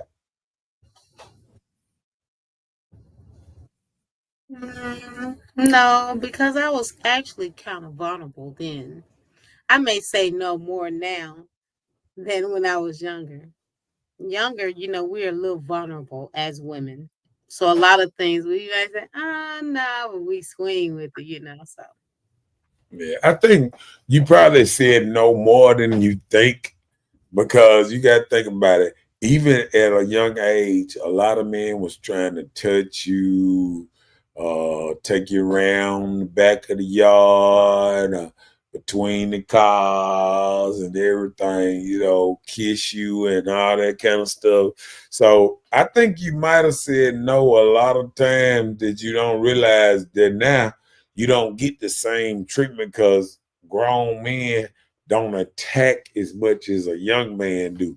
A young man is way more aggressive. No, baby, no. Come on, baby. Oh, we ain't gonna have this much time to buy ourselves again and all that. You know what I'm saying? So, it's like, that's how they used to say. You remember when Choker used to go to the game and people used to sneak under the benches and all those type of stuff. People used to try to find all kind of ways to have a little personal time with they to the bathroom, cutting class, all kind of stuff Get that to people the did. hall, get some water. All that old type of stuff. Hey, I got such and such. Oh, they don't care who come in my gym class. You come in my gym class. Joker find any kind of way to get around that girl in a privacy, you know, type of deal. You know what I'm saying? Mhm. Yeah. So a lot of people don't realize that because I know it happened a whole lot back then. But Yep. Sexless relationships. Oh my goodness. Some people couldn't oh live. my Some boy, people couldn't handle a relationship not being able to woo, do that. So just dude, say for instance, there's a if lot of people going through that. but just say for instance, you've Go met ahead. somebody, you all together, maybe married, even say married, and something happened to one or the other, and it caused an issue where you are not be able to have sex. But you've made this commitment and vows to each other. Do you think that it would be safe to say that trust this person, that they will do right by you with these vows? Or do you give them the okay that they can step outside your marriage or whatever to satisfy themselves? So, do you think people are strong enough to endure vows anymore? And I want to hear your answer on this. There's a lot of people doing that. I have seen people like men that can't get up, or men that they know they guess they probably got a good a pre with a woman or whatever, or and they allow they woman to step out. I've seen it on both sides, but I have seen men and sometimes I don't know how to do it when a man know. It's kind of I don't know. I don't know if it's degrading or what. I mean I don't know the whole issue of that. See, because I'm sure it's different things. Like I'm sure sometimes maybe the woman cheated and he know he don't have, but he there for his kids. Maybe the man cheated and she shut it down and won't give him nothing, and then all of a sudden she get attracted to somebody else and they already living separate lives. He got his girl, she got her girl, and but they want to keep the family together. I done seen it all. I done seen all these A scenarios. girl, not a man. Well, I'm sure that happens too, but Okay. I done seen every which way kind of relationship out here. And I done seen when, stuff is different. So I think I think you just don't know. You know what I'm saying? Um But I'm saying, do you think anything like that would be a pass? Do you think we should do this man and woman I power think to I give passes? Like if you're in this situation, you still gonna stick together, but do you think it's okay for them to have some type of agreement where you can get outside satisfaction? Or should people just leave? like I said, I done seen so many different situations. I couldn't tell you exactly because some people know, some people don't, some people don't care. I mean, I know dudes that don't care that they wife long she I don't know, messing up. I mean, I don't know. I don't know because the type of men I hang around with here and now wouldn't go for certain stuff like that. You know what I'm saying?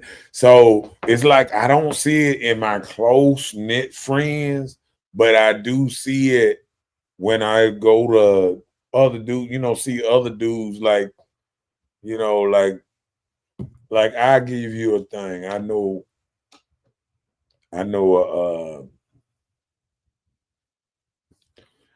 some people and I know a woman that cooks and she fixes her man a plate and actually go take it to him.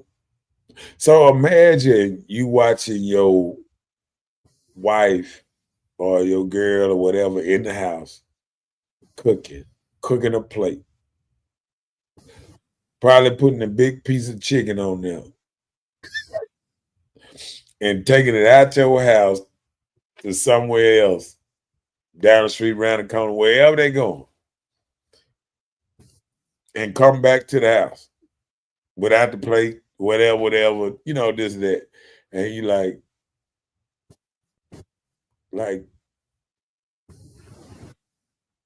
I don't know that, with me, I know that this is some stuff that really I be thinking, oh, I'd be in penitentiary if this type of stuff was going on in my house. You know what I'm saying? But when you look at other people, you don't know what's going on or what a joker going through, or what if he ain't getting it up, or what if he got diabetes, what if he can't get it up, what if I don't know what's their whole. What if he can't even provide the food? What if the other person that they take the plate to is the one that's buying the groceries? That's what I said. I don't know, what's the whole dealio. You know what I'm saying? So that's why when you don't know the whole dealio, You sometimes just can't say that. just in somebody else's case, you be like, whoo. Sometimes you be like, that was me, man. But then you just stay at, you know, you just look at it and you be like, so I don't know. So you just got to let people do that or whatever. I don't know. Sometimes you look at certain relationships and you just don't understand it. But every relationship is different, Yeah. and that's what you have to realize. Like just like when you look at all these different relationships, if you just look on Facebook, situationship, complicated, civil union, I mean, it's so many different relationships out here. Mm-hmm. Polygamy. You got these new polygamy relationships. So then you got to think about it. If a woman is giving her man permission to do this and do that, so I mean, you know what I'm saying? Like if she comfortable with this and with that, I mean, I guess as long as she feel like she all right with it, or it make her house, her house fine, or him good, or you know what I'm saying? Because I was playing pool the other night. I was watching pool, and I might throw out a comment like, "Oh yeah, young woman massage you," and he was like, "Oh, she don't massage me." I was like, "Huh?" Like he was like, "Nah." She was like, "That's why I bought him a massage." I was like, "Whoa." You know what I'm saying? Like he don't rub on, like it's men out here that never been rubbed on by their woman. And I didn't know it was men out here like that. But it's men out here that they woman ain't never massaged them or never rubbed on them or nothing. You know what I'm saying? So you like it. how does this work? How did they become a item? I mean, how did this? And so you don't know. You know what I'm saying? All women massage their men? Do you hear guys No, say this? I mean, do you no. hear a lot of people? Okay, just say if you're in a group about a setting of 10, how many out of 10 would say they probably get a massage by their woman? You said Out of 10. out of 10 men. Like if we're just counting at 10 men, 10 men number, we're just counting that's a medium. We're just counting out of 10. How many of the 10 do you think would say that they get a body massage from their significant other?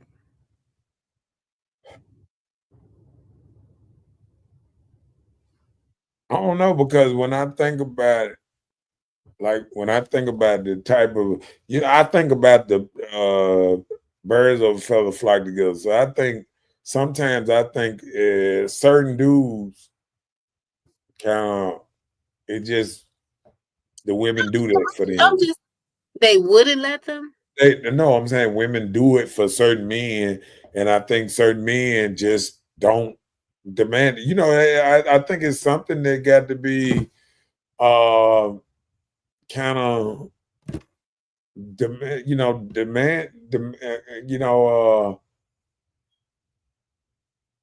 Like the man would have to ask. Okay, like just say for Yeah. instance, if you wanted a massage, would you have to ask, can I get a massage? Or how would you be introduced to it? Do you wait and see if the female will just rub on you? What you gonna do?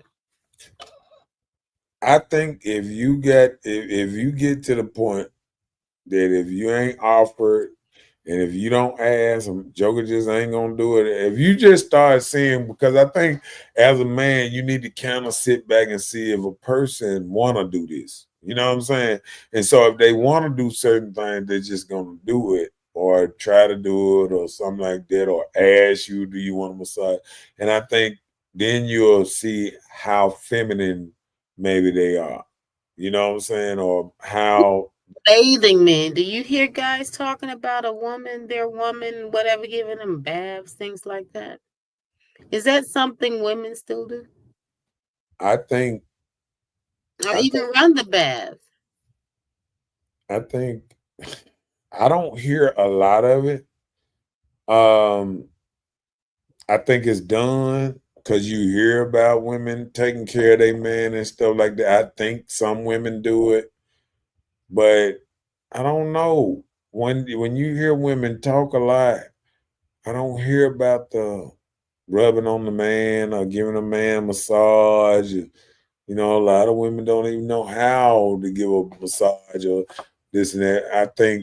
I think you got women that probably be like, "Oh, I hired both of us a massage or thing or something," but I don't know because I don't know because I think how you can tell is if a woman is into it, do she like it, or is like she feel like she being made to do it? So I think sometimes if you're really looking for a woman and you're looking at her and you gotta say, do she like doing it, or do it feel like she being made to do it? See, I don't think most men don't want to feel like they making a woman do something that she don't want to do. What? Men don't feel that way? I think a lot of men would want a woman to want to do certain things, not feeling like they making her do it. Like, say if a man asked you to massage a couple times and you just kept on doing it, it will feel more natural. But if every time he got to ask, "Can I get a massage? Can I get a massage? Can I get a massage?" Maybe it might get to the point that he like, damn, she don't really like massage me, and then every time you massage, then she do about 5 minutes, and then I'm tired, my fingers are look at that, I gotta, you know what I'm saying? Like you already know that she don't like doing what she doing. Like if you ask a woman, hey baby, can you rub my back? wash my back or something. If she and she grabbed the towel and throw that motherfucker back at you, like, damn. I should have watched this myself. Like, you feel what I'm saying? So I think the same women that'll tell you they're a good woman, they're this and that, and man, it'll be a treat to have me. Half of them don't know nothing about some of that stuff. Some of them don't know nothing about massaging men or making a man feel like a man or rubbing his foot or rubbing his back or getting a massage on Tugging dogs off his or feet. greasing his head or any goddamn thing. I don't think most women don't tap into that feminine vibe a lot of times. You know what I'm saying? So I think a lot of men are stuck in a certain kind of way. What up, Michael Bailey up in his house, up in his joint? Hey, Mike. He said, I'm here to plug my seasonal business. Plug and go for the holiday season. He showed up to work on time. They need holiday buddies. Go to family gatherings. What you call them? What they call them? The buddy. I don't know. I mean, he gonna tell us what's your plan? Like what do you introduce yourself when you go to Thanksgiving with a woman? Right, when you go to Thanksgiving dinner, what's your name? Plug and go, Papa. I'll get my bed. Let me see. Boom. Next one. A woman treating him like he is a child. I've seen it. Yep. So I think when it comes to that, like you got men that's out here that's being fussed at, that's being checked like they small. You know what I'm saying? I see women sometimes degrading men and going up and with all this hand gesture and all that old stuff like they children. And I think if a man living like that is hard, you know what I'm saying? It's probably hard to be with that person. It's probably hard to not go upside the head. Excuse my French. That is not French. We understood everything you said. What's up? Okay, but I'm just saying, like I think a lot of things, with a woman treating a man a certain kind of way is all in this respect type deal. And I think if a woman get to the point that she don't respect the man and she start talking and she start hollering and raising her voice a lot, it will cause him maybe a couple times to spaz out. And I think with a lot of that, either a man every now and then gonna, check the situation, or he gonna have to move on or find himself in a jail cell. You know what I'm saying? Because he ain't gonna be able to handle it. You know what I'm saying? It's gonna go too far and he ain't gonna be able to handle it. So I think in that situation, if you feel like it's getting pushed too much, sometimes you got to get out of that situation. I think it gets to a point that maybe it's too toxic, or she belittling you too much, or she got too much of this type of energy that you probably have to just bag all the way up out of certain situations because you don't want to go to jail or you don't want to be in a bad situation. You know what I'm saying? And I think a lot of times men get pushed in corners, and it's like anybody. If you push in the corner so long, you're gonna come out. And I think a lot of these men are hurting mentally, spiritually, and this and that. And just letting a woman just keep on hollering at you, it got to be something that's messing with a dude, man, to allow that to go on. because a lot of men just need to get themselves out of certain situations and go. And the same thing with a woman.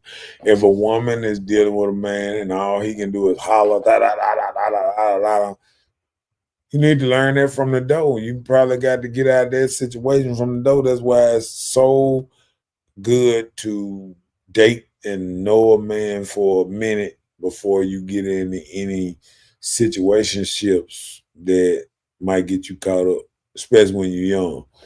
You're young and you're in your 20s. I think you have to kind of watch it and kind of bag out of certain situations because you never know what might happen. You know what I'm saying? Yeah, that's true. She wouldn't have to be that type of woman, all stressful. Just call, plug, and go. Just one call would do the trick. I'm just saying. Keep that back working. So, bam. Commitment issues learned from mothers that got him playing with women like she played with men. Oh Lord. They call a fight mama Do out. you do you get what I'm saying when I say that? Yeah, he have commitment issues from seeing his mother play with other guys, apparently. Right, right. So a lot of time people always want to blame men for what goes on in a relationship, but it's a taught identity. So sometimes when they're around their mama and they see their mama playing on the phone with one man, she get off the phone with this man, she get on the phone with another man, and all these type of games. You see one man pull up at the house, he leave, another man come bring $100 by, another man come bring some little money by, and you realize, damn, I got 5 uncles that I don't never see at the family reunion. And okay.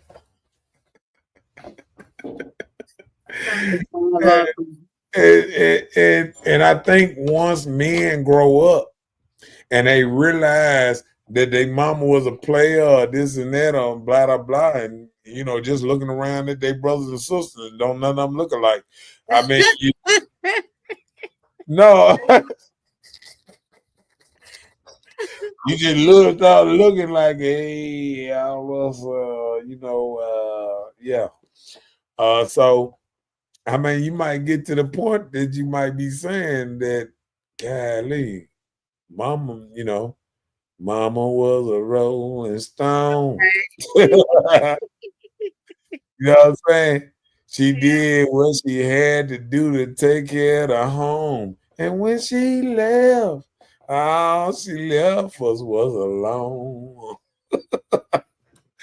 Because, I mean, you got to think about it. A lot of kids go through being at the house, mama at the club, you know what I'm saying? Taking care of yourself. A lot of children went through this. Don't open the door for nobody. For nobody. If they knock on the door, don't care. They beat the door down. I don't hear if they care you. They hear you playing in this mother. You better not touch that door. You know what I'm saying? So it's a lot of kids know not to open that door, not to mess with that door under any circumstances. You know what I'm saying? Right.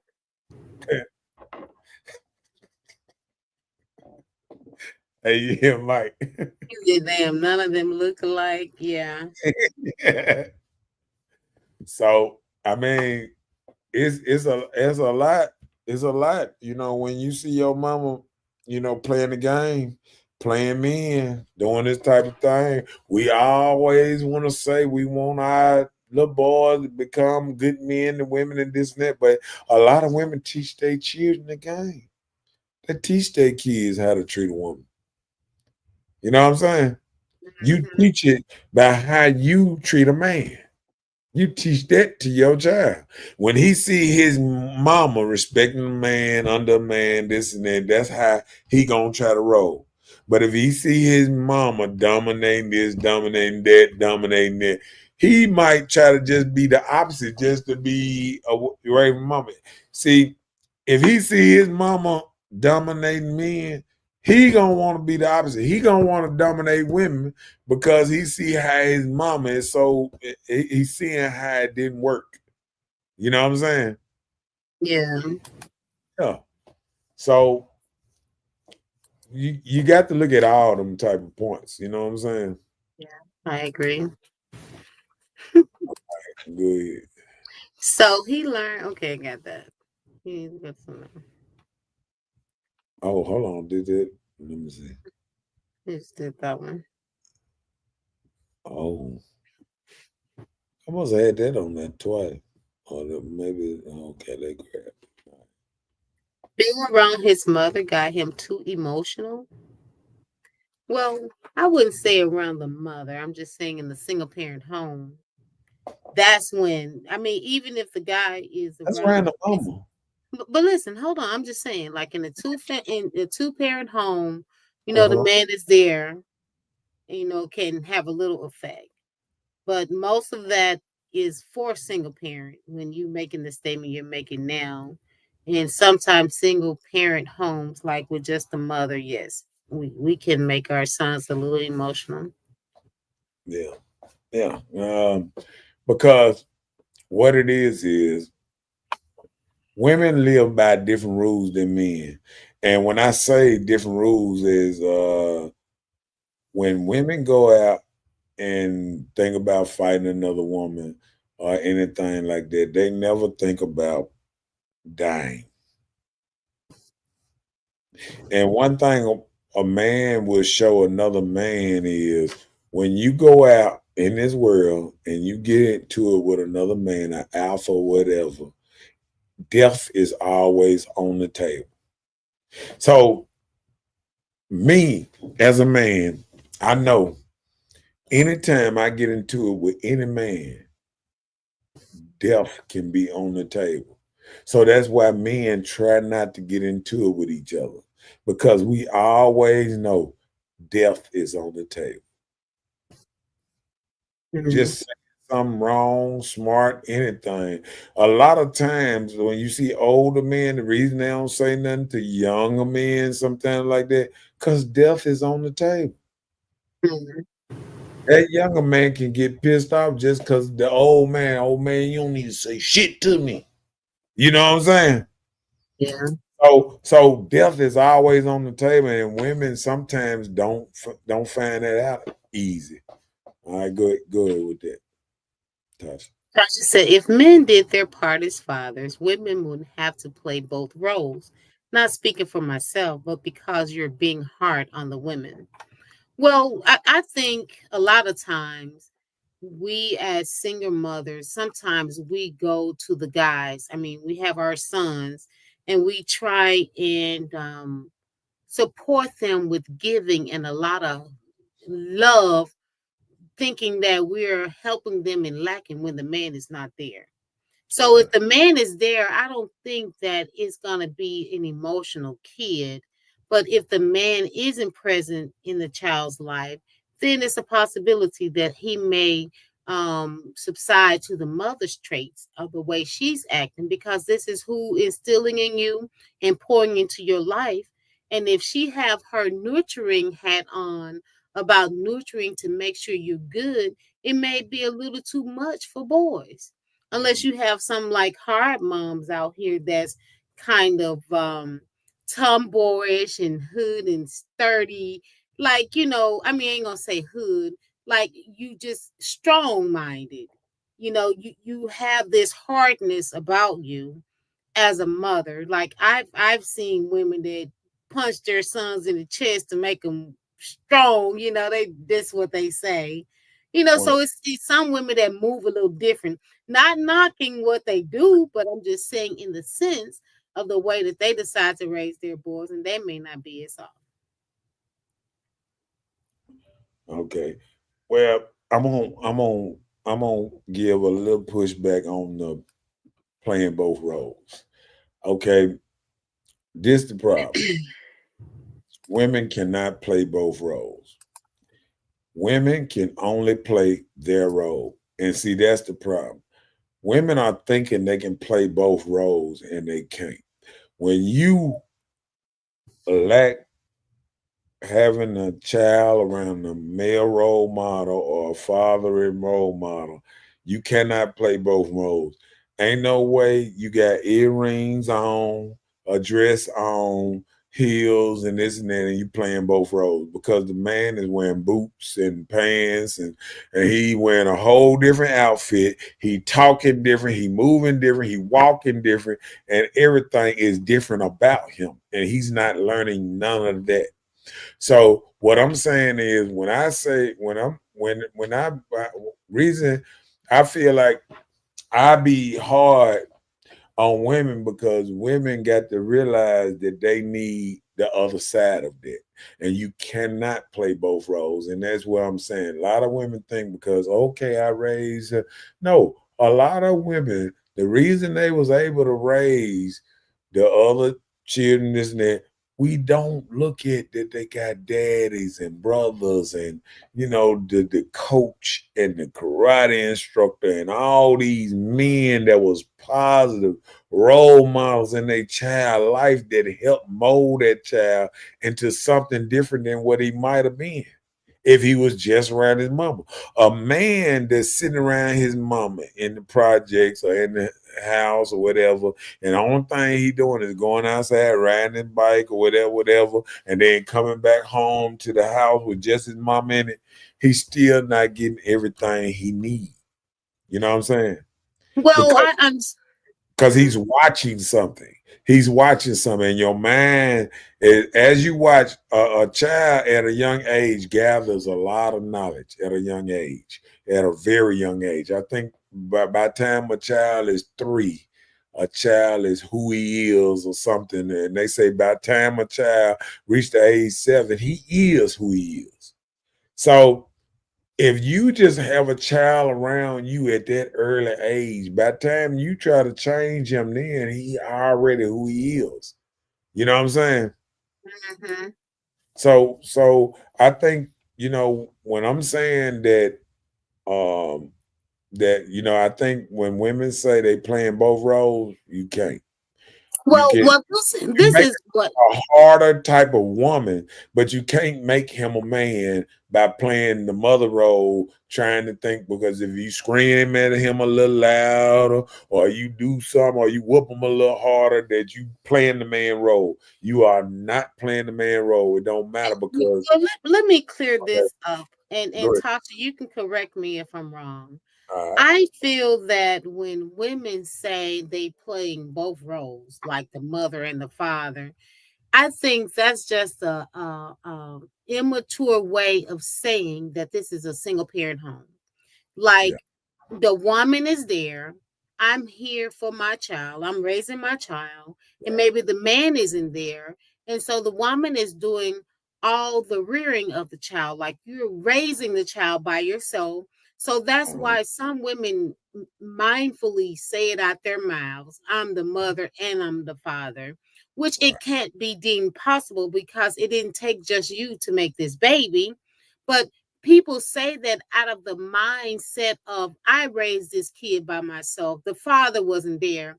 So when they saying that in a sense, it doesn't verbatimly mean exactly what they're saying.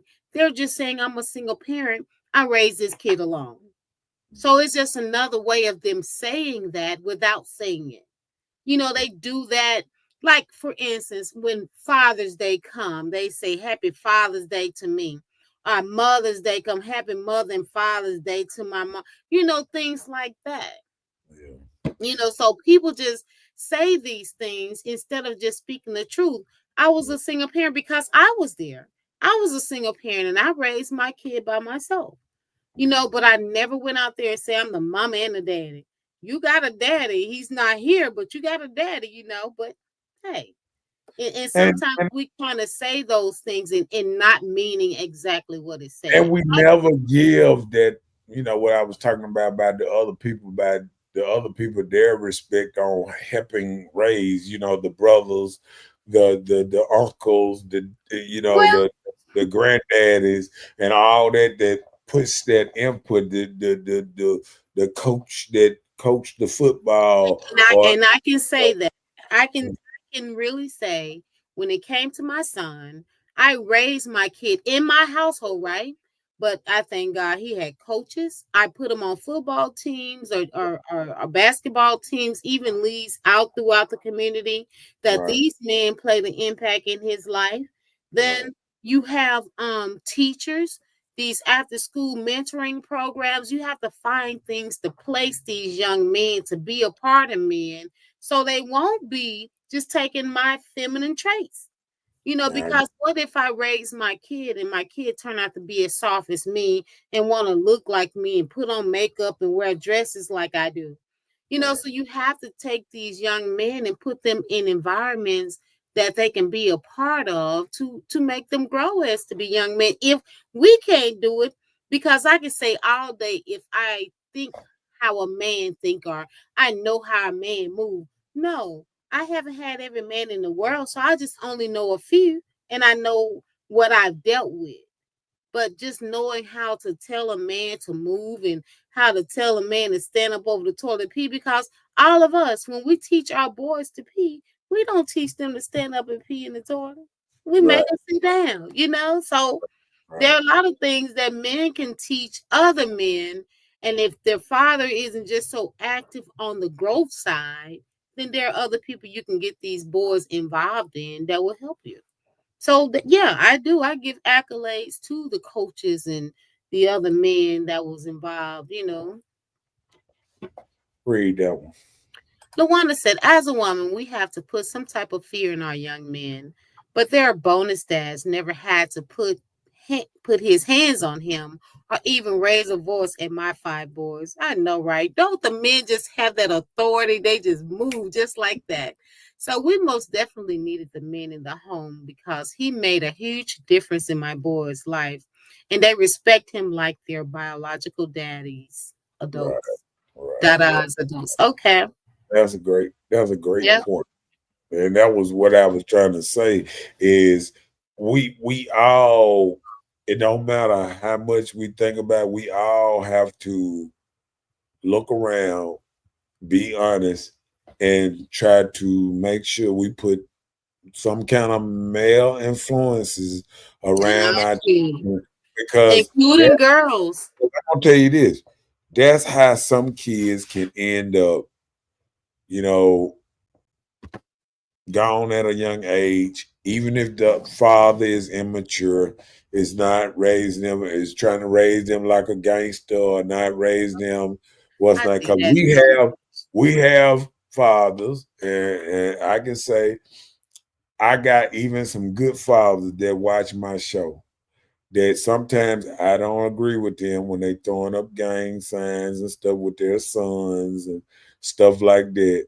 And I feel like you can raise your son, but if you raise your son and you start teaching them about how we kind of came up, it was dangerous as hell. We got out about the skinny, grinny, green of our skinny teeth because we went Oh, through so much stuff, being shot at, all kind of drama.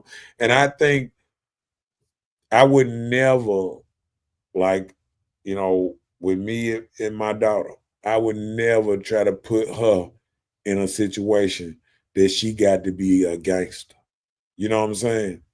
I so always try to teach my daughter how to talk through things and stuff like that. I done seen her act like a gangster, but I done seen her calm down and know how to talk stuff out. And that's how I always teach her. I know she a debater like me. She get into it with everybody. But but but uh, but but but but that gangster stuff, I would never wish that on my daughter to live how I once lived. I would never wish that on my daughter in 100 years to live like I live. and You know then what look, I'm saying? just think like you were talking about in your era of being the gangster, whatever, right? So that was then. You probably had some strong situations going on then. Just think how these children are moving this day. I was riding down the street of Jackson on last Friday evening. It was about 5:30 in the evening. Mhm. And I passed this area. And when I go through this area, there are 4 boys standing, all their backs together. There were lines of people on both sides of the street, like maybe it was a party or something. I don't know. But there were 4 boys standing in the street. All of them had their backs to each other, and they all had ARs in their hands. 5:30 in the evening. Well, actually, no, it was probably 4:30 because it wasn't even dark yet. Yeah. So they had their backs to each other like they're watching all around their surroundings. So I'm thinking, like, what in the world am I doing over here? Yeah. Because I'm like, this is how they moving now. And then this, I don't even know if it was a gang situation. I don't even know what it was. I was just having fun. And what makes it so bad, I remember, I don't know if that was that last night. I was sitting at a light. And I came up to the light. The light had already changed. I came to the light. Stop. Next thing I know, a car said, "Yo!" I said, "What the fuck?" The light is red. The light is red. Oh, it's red. The corner of Brown store. The corner of Brown, Mr. Brown store on Martin Luther King and Meg Evers. Okay, yeah. Flew down through Meg Evers so fast. I said, "What in the hell?" What's that? I mean, and I'm talking about you just wonder like we so see one thing people don't realize COVID brought an element of lawlessness that these kids really ain't never seen. See, a lot of these kids now that's out here right now, they ain't seen the officers that I grew up seeing and stuff. That they didn't see the Victor Masons and all these the Shirleys and all these narcotics, I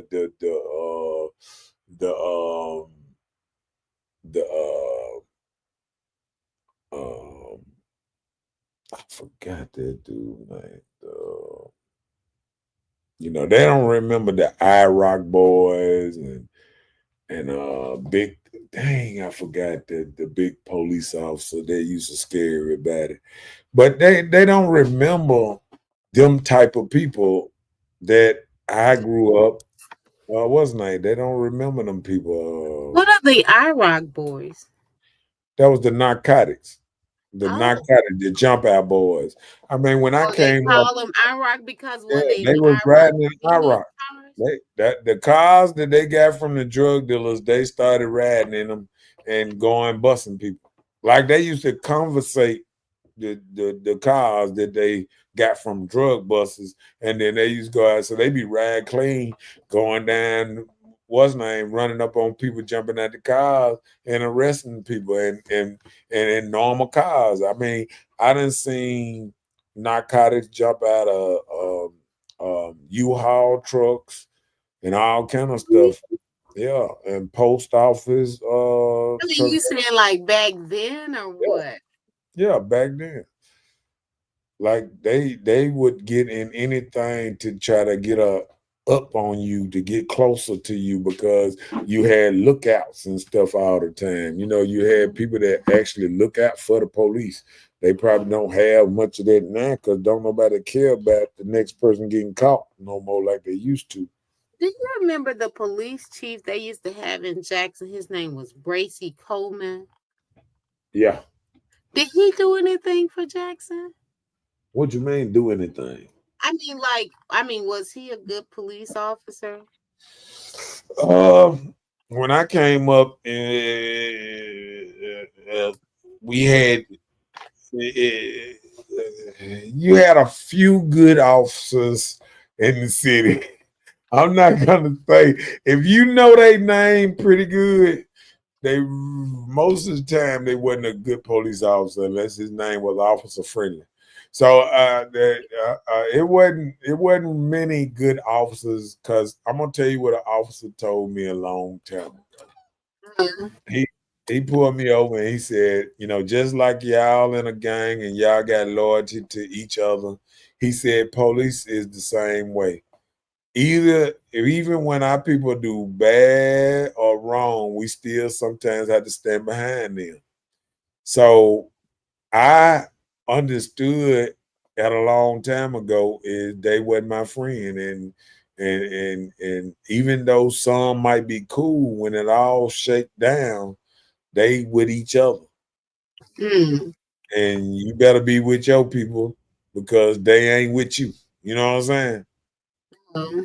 Yep. I don't pay their salary, and they don't pay me. So you got to look at it in two different ways. They show up to work with them every day. I show up with my partners every day. So it's different. You know what I'm saying? And if you don't look at it like it's different, then you probably not one of the ones that's gonna make it a long time, or you're gonna have a lot of problems in the streets because you really ain't gonna know who to get along with and stuff like that because um, police, it don't matter how you figure it, was not your friend when we was coming up. Just like anything, you remember when um, uh, Ice Cube made that song, Black Police Showing Out for the White Cop. So even if you had police that felt like they was good, they were still trying to prove something that we are going just as hard on blacks that the white cops are. You know what I'm saying? So they was always trying to prove that they was trying to be inclusion. So they was treating us just as worse than the white cops was treating us back then. Mm. So sometimes, just like when I remember that video with the black cop putting the gun to the dude head, I've seen black cops slap take dudes' phones and throw it on the ground and they beepers and they pages and all kind of stuff. You know what I'm saying? So I've seen dirty cops. I mean, dirty cops used to take people. It used to be a thing about the elevator. People in back in the day would know. You ain't want to get in the elevator with the wrong cops because they'll stop it halfway up and whoop you on the elevator before they get up to the top. Oh, wow. Yeah, so and they had a chair. I actually put me in the chair one time, but they had a chair that they strap your arms down in, and how you move it tighten up on you. So it'll have you real tight to a chair. I've been in the chair before. You know what I'm saying? They was just interrogating me, but Was it like an execution chair? nah, it was just like a chair, like a regular chair, but it had a strap that they put your hands down to keep you from from moving. You know what I'm saying? I don't think it had nothing for your legs, but it had something for your hands right there. But you got to think about it. If you got something that's strapping your hands down, you sitting with 3, 4 cops standing over you, it's a little different. You know what I'm saying?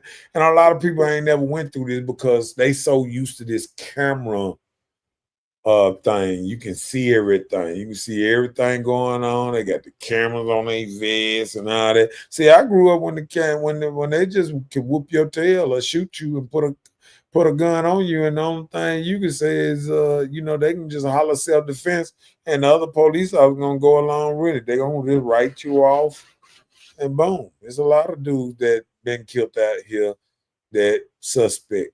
And if you go back and you would find there's a lot of flaws in, how it was handled. Just like you got people like that getting beat to death. I mean, people got beat to death back then. They just didn't blame it on the cop. They'll say they found them like that, stuff like that. Yeah. Cause you got to think about it. They still ain't never find the dude that killed the gay cop. Remember back in the day, the gay cop got found at the park, killed. So it's a lot of things that happened back in the day that people don't even realize. It was like, I remember back in the day, it was like 100. And I remember when I was young, I remember looking up the unsolved murders in Jackson. I think it was like 161 way back when. And I said to myself, so it might be 100 or better killers walking around here that done knock people off that we don't even know.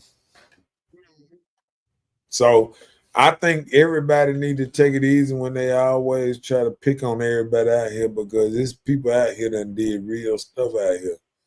You know what I'm saying? And I ain't got caught like some people. You know what I'm saying? You know. So I just think people got to realize, everybody ain't to be played with, and people out here is old for a reason. Mm. Yeah.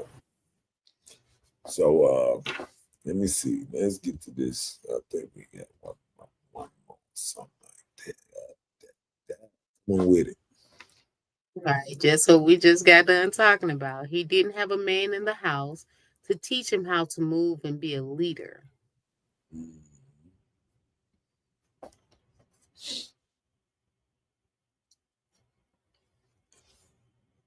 Yeah. Oh man, what I just pull that down. Oh, there. My bad. Okay.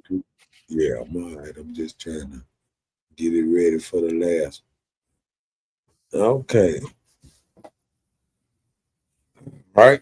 Didn't have a man around because that's what, I tell people all the time. The reason cubs and stuff become great lions because they got a man, when they do see their daddy, they might not see their daddy every day because he out what's not. But when his daddy come, he coming straighten everything. He come eat first. He gonna move everybody out the way. They see a man in all his essence right then. What soon as he show up, he showed more. And they said, "Godly, daddy like that." You know what I'm saying? Daddy done pulled up and everybody got out the way. You know what I'm saying? So it's like the cubs know when daddy come, everybody move, everybody get back, let daddy in. You know what I'm saying? So daddy always move different. So that lion cub see daddy doing like he doing, and he want to be like daddy one day. You know what I'm saying? Mm-hmm. Because he sees how daddy really move. You know what I'm saying? Yeah. And I think a lot of people don't look at it in that kind of form sometimes. You know what I'm saying? It's the same thing about the bull that's in the like I talk about the bull in the pasture. Mm-hmm. One bull in that pasture, and even when he have children, they go to the cell for them children get any kind of big and start smelling themselves. They say we got to sell these bulls. Cause they ain't gonna be able to make it a whole nother year and get big around big baby. You know what I'm saying? So that's the first thing they do. They sell all the bulls off and all the new, you know what I'm saying? So that's just how it is. You know what I'm saying? Yeah. And once one bull gone, they go to another one and buy a whole nother bull that ain't even from there, bring him in, and he run the pasture again. Whole new group of cows, whole new group of what's the name. You know what I'm saying? And that's just how it is. Yeah. So, I mean, it's just how it is. Uh-oh. Last but not least. Being raised around just women. Yep. And that's probably the worst part of it. Sometimes being raised around just women and you only get one perspective on how it is. You know what I'm How saying? life is. Right. And what happened is a lot of being raised other men sometimes to be entrepreneurs, to have a side hustle, a couple of side hustles, whatever. You know what I'm saying? And women most of the time raise their children on how to get a job, how to probably keep a job, and don't raise them like they're a man because they can't go get a job like a woman can. A woman can go get a job, like I said earlier. A woman can lose a job 4 times in a year and act like it ain't nothing. I give me another job next week because it's nothing to them. You know what I'm saying? And a dude lose a job, he like, oh, woe is me, because he know how hard it is to get a job. And I've been out there trying to find a job. It's hard to find a job. that's gonna pay you. I went on a job search probably about what about 5 or 6 years ago. When COVID came, I remember when you went on Was that that job called? search, when we were doing the show, because you were talking Man, about you went there and they had them $10 and $11 hour job. I'm like, for a job, cool. Man, it's hard to find a good job out here. You Yeah. better keep So a job. You people, got it. You better keep it. right. So that's why I tell people all the time, you got a good job that pay you well, it's best to try to stay with And it. fight and stick with Especially it. if you can handle your coworkers, because people don't Because realize. listen, minimum wages is still $7.25. Yeah, See, and somebody offered to pay me $8 an hour. yeah. I'm That telling was you. a shock. I, Yeah. I didn't even see that's how blessed we be sometimes, and we Right. forget that Right. I even don't remember minimum wage since what 1990 when I Right. was working minimum wage, And you then know. think about this here. Sometimes if a man getting paid like this, sometimes you got to just about work 3 hours to get a haircut. Come on, We man. super blessed. You People, know we what don't I'm saying? realize how blessed we are. Right. And people don't even realize that sometimes. People be looking at some of these jobs and they don't realize how blessed they are. We But I, blessed. I think people start waking up, and that's why I said I'm glad that somebody focused on economy, getting the immigrants out of here so we can get these jobs back, all these millions start back working because it's gonna So be. who gonna fix these roofs around here? Oh, it's Who do you plenty of men. It's plenty of men that fix roofs. It's just hard to find them with all these Mexicans around here. Cause and what the first thing somebody No, said, they want the price that they give. That's what they need. no, but We need the price that they give. guess what? If we can get the jobs and we can, it might be a little higher. Like sometimes it might be a little higher than the Mexican or whatever. But it's still rotating. The money is rotating in our neighborhoods, and it's still rotating with us because guess what? The Mexicans make their money. Get what they do? Send it to Mexico. Well, now Mexicans are moving in throughout Jackson, right? So Yeah, they move, so they yeah, they have to spend something in the area. yeah. But But the mostly, bulk of their money, oh, yes, they right. are But probably sending it back but to guess their what family. they doing that we not doing? They getting together, buying houses and stuff like that, and they buying like I done seen places where the Mexicans buy all three houses right together and they fix all of them up together and all And of them. fix them in. And right, and black folk just won't do this little thing. You know what I'm saying? Like you can have a joke got 10 kids and isn't there, and they won't get together to do stuff like that. And I think we're learning better now. I think I know we're learning better now because I have a lot more dudes coming to me asking about, buying houses and doing other stuff and trying to be an entrepreneur because I tell people all the time, my motivation is to be able to somebody see me doing it and then they want to do it. Because if somebody don't see you doing it, it's hard to tell them what they should be If doing they if don't you see you not putting doing it into action. it. Right. So I remember a dude told me the other day, he said, man, every time I see you working, I said, hey man, that's all I know. And that makes other people work because they say even the people we think that ain't working, they always working. We be realize we don't realize what we ain't got because we ain't working for it. You know what I'm saying? We expect it to be given to us. And we just got to change our mentality as to we working for it. You know what I'm saying? Well, we have to move like stoats. You move in a way where you just moving secretly. You just making it happen. But when Yeah. you get to moving and getting your growth on and doing your thing, people gonna see what you do. And they can try and build wealth from your idea of just what they're seeing you move or how you move. All right. So I feel like the best way to be to present to the next person how it should be done is go and do it. And I think you know, I done got to the point that I just put my head down and grind, and I just try to do it less complaining possible. I holler every day about these little knees, but I'm gonna keep on moving. So it is what it You is. and your regular knees keep pushing forward. I got you. And how they say, we will see y'all next Tuesday at 9 o'clock. Be there or be square. Don't you know what I'm saying? It's just how we roll and all that good stuff. And this was a nice show. And hopefully I done stayed up long enough. People got to get back to work in the morning. Nobody but you. So you good? You got anything you want to say? Throw out there? Okay.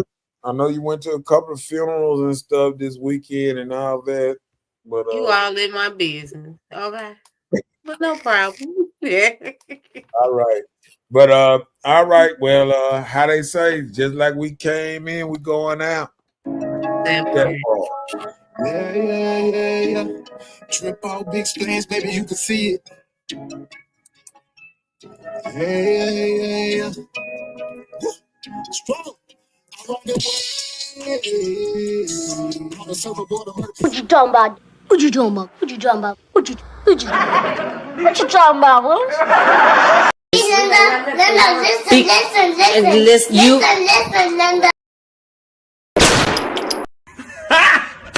Got him! Got him!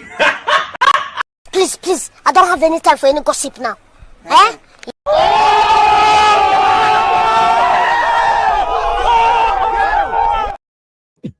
Can't miss now. Standing tall, ready, always on go. Taking me to pin. I know you waiting on. Bye, Felicia. Y'all fancy. Pay for it, too wide, no 10 times. I need like a man. He cold. She belongs to the streets. Nigga, that's a punk move. Shouts out. You're not talking about me. How they say, and we'll see y'all later. See y'all next Tuesday at Next 9 o'clock. Tuesday, 9 o'clock. Peace. And we up out of here. That part. Be there, be square. Bye.